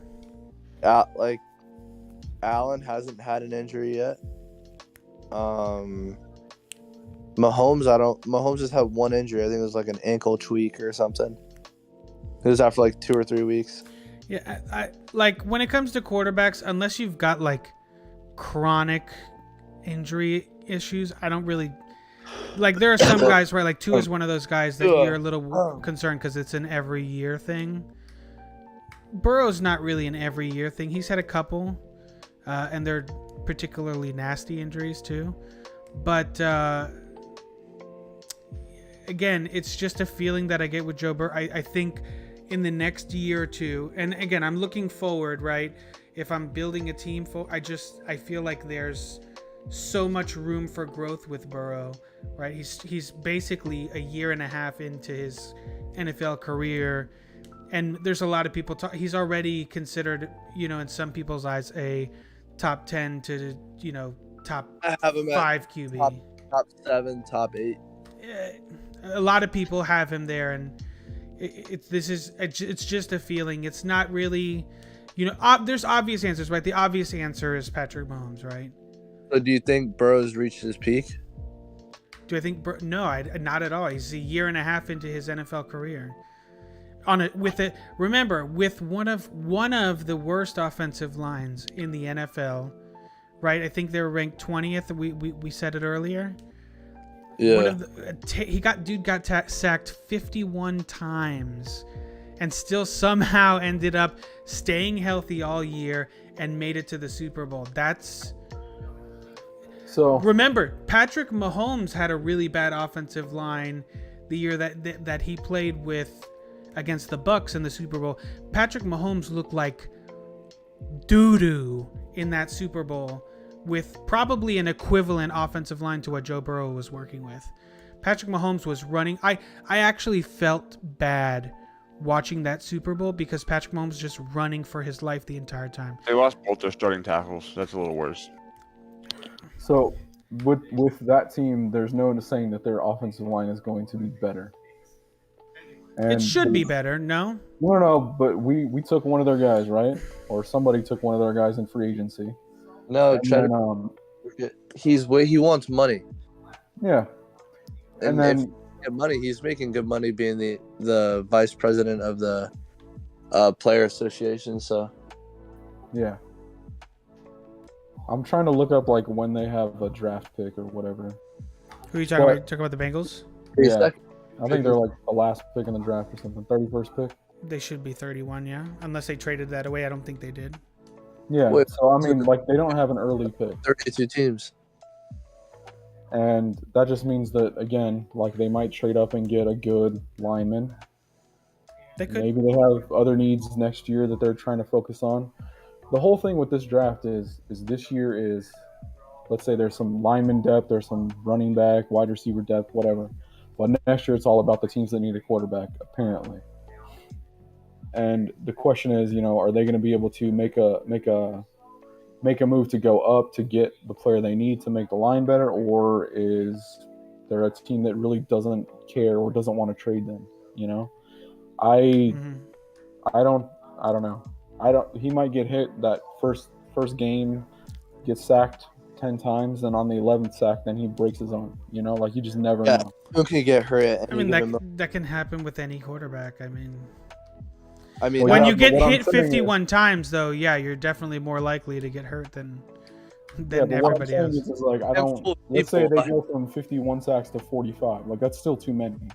A handful of people who got hit like Tua did when he broke his ribs would break their ribs, like quarterbacks in the NFL. Like there's like a very few few quarterbacks, like maybe like 3, 4, or 5 that don't injure something on that play. Like he got freaking crushed by Epineza, and then Epineza landed on him on top of it. Yeah, it was nasty. They have to play their home games. I'll go through them real quick, right? Atlanta. Who are we talking Baltimore, about here? We're talking about the Bengals? Bengals, yeah. Atlanta, Baltimore. They have to play the Bills, so he's going to get sacked a lot in that one. The Panthers, the Browns, the Chiefs, the Dolphins, the Steelers. That's at home. Away, same schedule, except for they get to play Tampa Bay and they get to play the Titans. Whoop-de-doo. Like they have a pretty easy schedule. They're not going against like the Rams or something, I would love to beat the Rams. That'd be so nice. I think everybody wants to beat the Rams. If you beat I the just Rams, I just want Ugba to hit Tom Brady right in the left knee. That's a team that deserves it. The Rams. They've been through so much switching from St. Louis. Yeah. They deserved it. They needed it. we need it. No, stop. There's a long story with that. But I don't think that LA needs it. LA is a piece of shit right now. But Miami definitely needs a Super Bowl. Just imagine the streets of Miami going. We're not getting one until Ross is out of here, dude. I know. Just think about the pots and pans going crazy, man. Oh my God! I remember when the Heat won. 305 was lit, man. Dude. Hey, we could win it again this year. Yeah, it'll start tomorrow. It all starts tomorrow. What do you guys? How do you guys feel about that Atlanta? There's a very small part of me that's a little bit nervous about Atlanta. Trey Young is concerning, but there's a little there. Look, the Heat lifer in me says Heat and 4. Okay. Heat 5 always. I'm a little nervous about Atlanta. I don't know why. Well, I know why. I'm not Trey nervous. Young. Remember, Miami's a defensive team. Sure. And then their offensive too, like really good. But like they're like really good on defense. I think maybe it's also because I live in Georgia, and everybody's a Hawks fan here. So maybe. Did you guys see the run that Atlanta went on last season though? They're no joke in the playoffs, man. Trey shows up. They're not a slouch. That's what I'm saying. They're not. Yeah, there's no slouch. They just came back from 20 against whoever the fuck they just played. I remember people saying that Trey Young was going to be a bust, And I look at him like, bro, like that's the dumbest fuck. I mean, everybody's got takes, right? We all got them. Yeah, I said Kirk Cousins over whoever. I forgot who it was, but Hey, just a quick PSA for you guys. I don't know if everybody here is in South Florida other than Drew, I live but in Port St. Lucie. I was gonna say, well, I think it might apply. But if you're planning on ordering pizza tomorrow, FYI, Inter Miami won tonight, so that means 50% off your online order at Papa John's when you use the code Inter Miami. Hey, Just in case you guys want to save a few bucks on some pizza sponsored tomorrow. by Papa John's. Yeah. This Pay is me. not right. This is not an ad, but maybe. But just an FYI, guys, because I might order some pizza tomorrow for the Heat game. The parents and the grandparents, they're whipping it up tomorrow, so Oh, nice. I'm gonna eat me some good Cuban food. That's There where you it's go. at. There you go. Oh, All right, yeah. guys. I think we're gonna wrap it up here. So I'm gonna let everybody say their last little bits and then call it a night. So we'll go in order like I saw on my screen. So AJ, some last takes. What are you thinking? I mean, there's nothing to be but excited right now for the Dolphins. Facts. I think Definitely. for the Heat, I think they win in 5. I think they drop a game in Atlanta. And everything else, South Florida. I mean, Panthers are doing good. Marlins, we'll see. I'm excited, especially for Dolphin season. September it can't come faster. Yeah, man, I'm excited. And thanks for having me on the stream. Like always, love talking some Dolphins, so it's kind of fun to come on here. It was fun to stir the pot tonight, not gonna lie. It's always fun, dude. Oh yeah. But yeah, I'm gonna head out. Peace out, guys. Appreciate you, buddy. Have a good night. Have a good night. See ya. Okay. Exhale. You want to give your last parting thoughts? Yeah, it's pretty easy, man. Tom Brady's a piece of shit. Y'all have a good night. Yeah, man. Beautifully put. Beautifully Simple, put. short and sweet. Alex, thanks for coming by, Exhale. I appreciate you, dude. Alex, go for it, buddy. Yeah, man. Just want to say thanks, Drew, for having me on the shoot tonight, and I love talking Dolphins. Same thing. I love talking Dolphins and other sports with everybody, man. It's fun. It is a fun time, especially to be a Dolphins fan, and hopefully we'll do something this year, make the playoffs, hopefully Super Bowl, and the Islanders will win the Stanley Cup eventually one of these days. And the same with the Knicks. The same with the Knicks. Hopefully they win the NBA championship one of these days. I feel your pain. Yeah, man, for real. We need it. Everybody have a great night. Stay safe, and God bless everybody, them and their families as well. Stay safe. Buddy. Thank you. Appreciate you. Thanks, man. Appreciate you. Have a good night. Yeah. Okay, look, Nabo, you got to tell us how to say your name. You were right the first time. That's good. Nabokov. Is it Nabokov? Yeah. Bakov. Nabokov. Stop! You're gonna mess me up now. Well, his first name originally was called John. Okay, that's easier, John. No, that's not what we call him now. All right, final thoughts, dude. For me, I just want it all to get going. I want it to start. I want to see what happens. That's it. And no, he who must not be named in Miami. That's next year. I'm gonna argue. I'll argue this year, but next year I don't want to see that shit. I feel you, dude.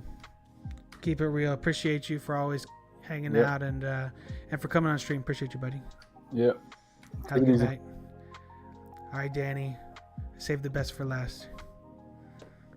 How you feeling? There's nobody left for my parting words. It's hilarious. There's nobody here. No, I'm kidding. Nabokov is still here. So no, listen, man. There's a lot to be excited about going into the season. It'd be interesting to see when the actual schedule comes out as to who we're playing and when. But really exciting times as long as we stay healthy. I think there's a lot of promise in this team. We'll see what else they can bring in between now and the start of the year. But always with a hint of optimism or pessimism, as as we normally do, as Dolphin fans. So we'll see what happens. And yeah, man, the Heat in five, Heat in 5. all the way to the 16 wins. I think we got to make the Eastern Conference Finals. I think the way the bracket is set up, it's setting up for at least an ECF run. And at that point, we'll just see who gets there. But we'll see what happens, man. And I appreciate the invite. This is the first time I'm able to actually join you guys. Since you know me, Yeah, I'm usually on my 5th or 6th dream at this point. But I appreciate the invite. And this was a lot of fun, man. I'll try and make the effort to stay up more often and join you guys. This was a good time. We'll try to get it started a little earlier because we had a lot of people in the stream. I had a lot of people for me, right? I had I think 9 or 10 people in the stream at one point, so it was a good one. Yeah. It definitely got up there. This was a very lively one, man. So it's good to see. Yeah, I appreciate you for hanging out, bro. Nah, you got it, man. Anytime. All right. Yeah, have a great night, buddy. You too, bro. Deuces. Yeah, later. All right.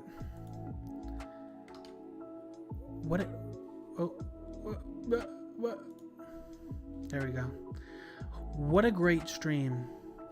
I appreciate everybody that came to watch, that hung out in the Discord. I'm looking disheveled over here. It's late. 1:15 in the morning. I'm ready to go to bed. Thanks for everybody that stopped by, that watched, that hung out in the chat, that Nabo, Exhale, Alex,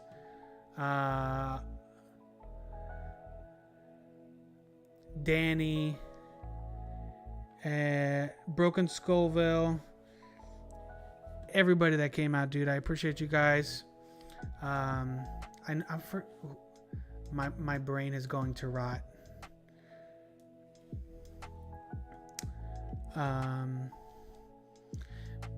Okay.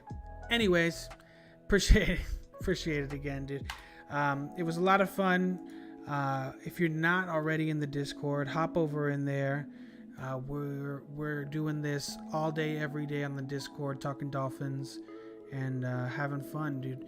So thanks again for everybody that came by, and we'll see you hopefully on Tuesday. And if not, then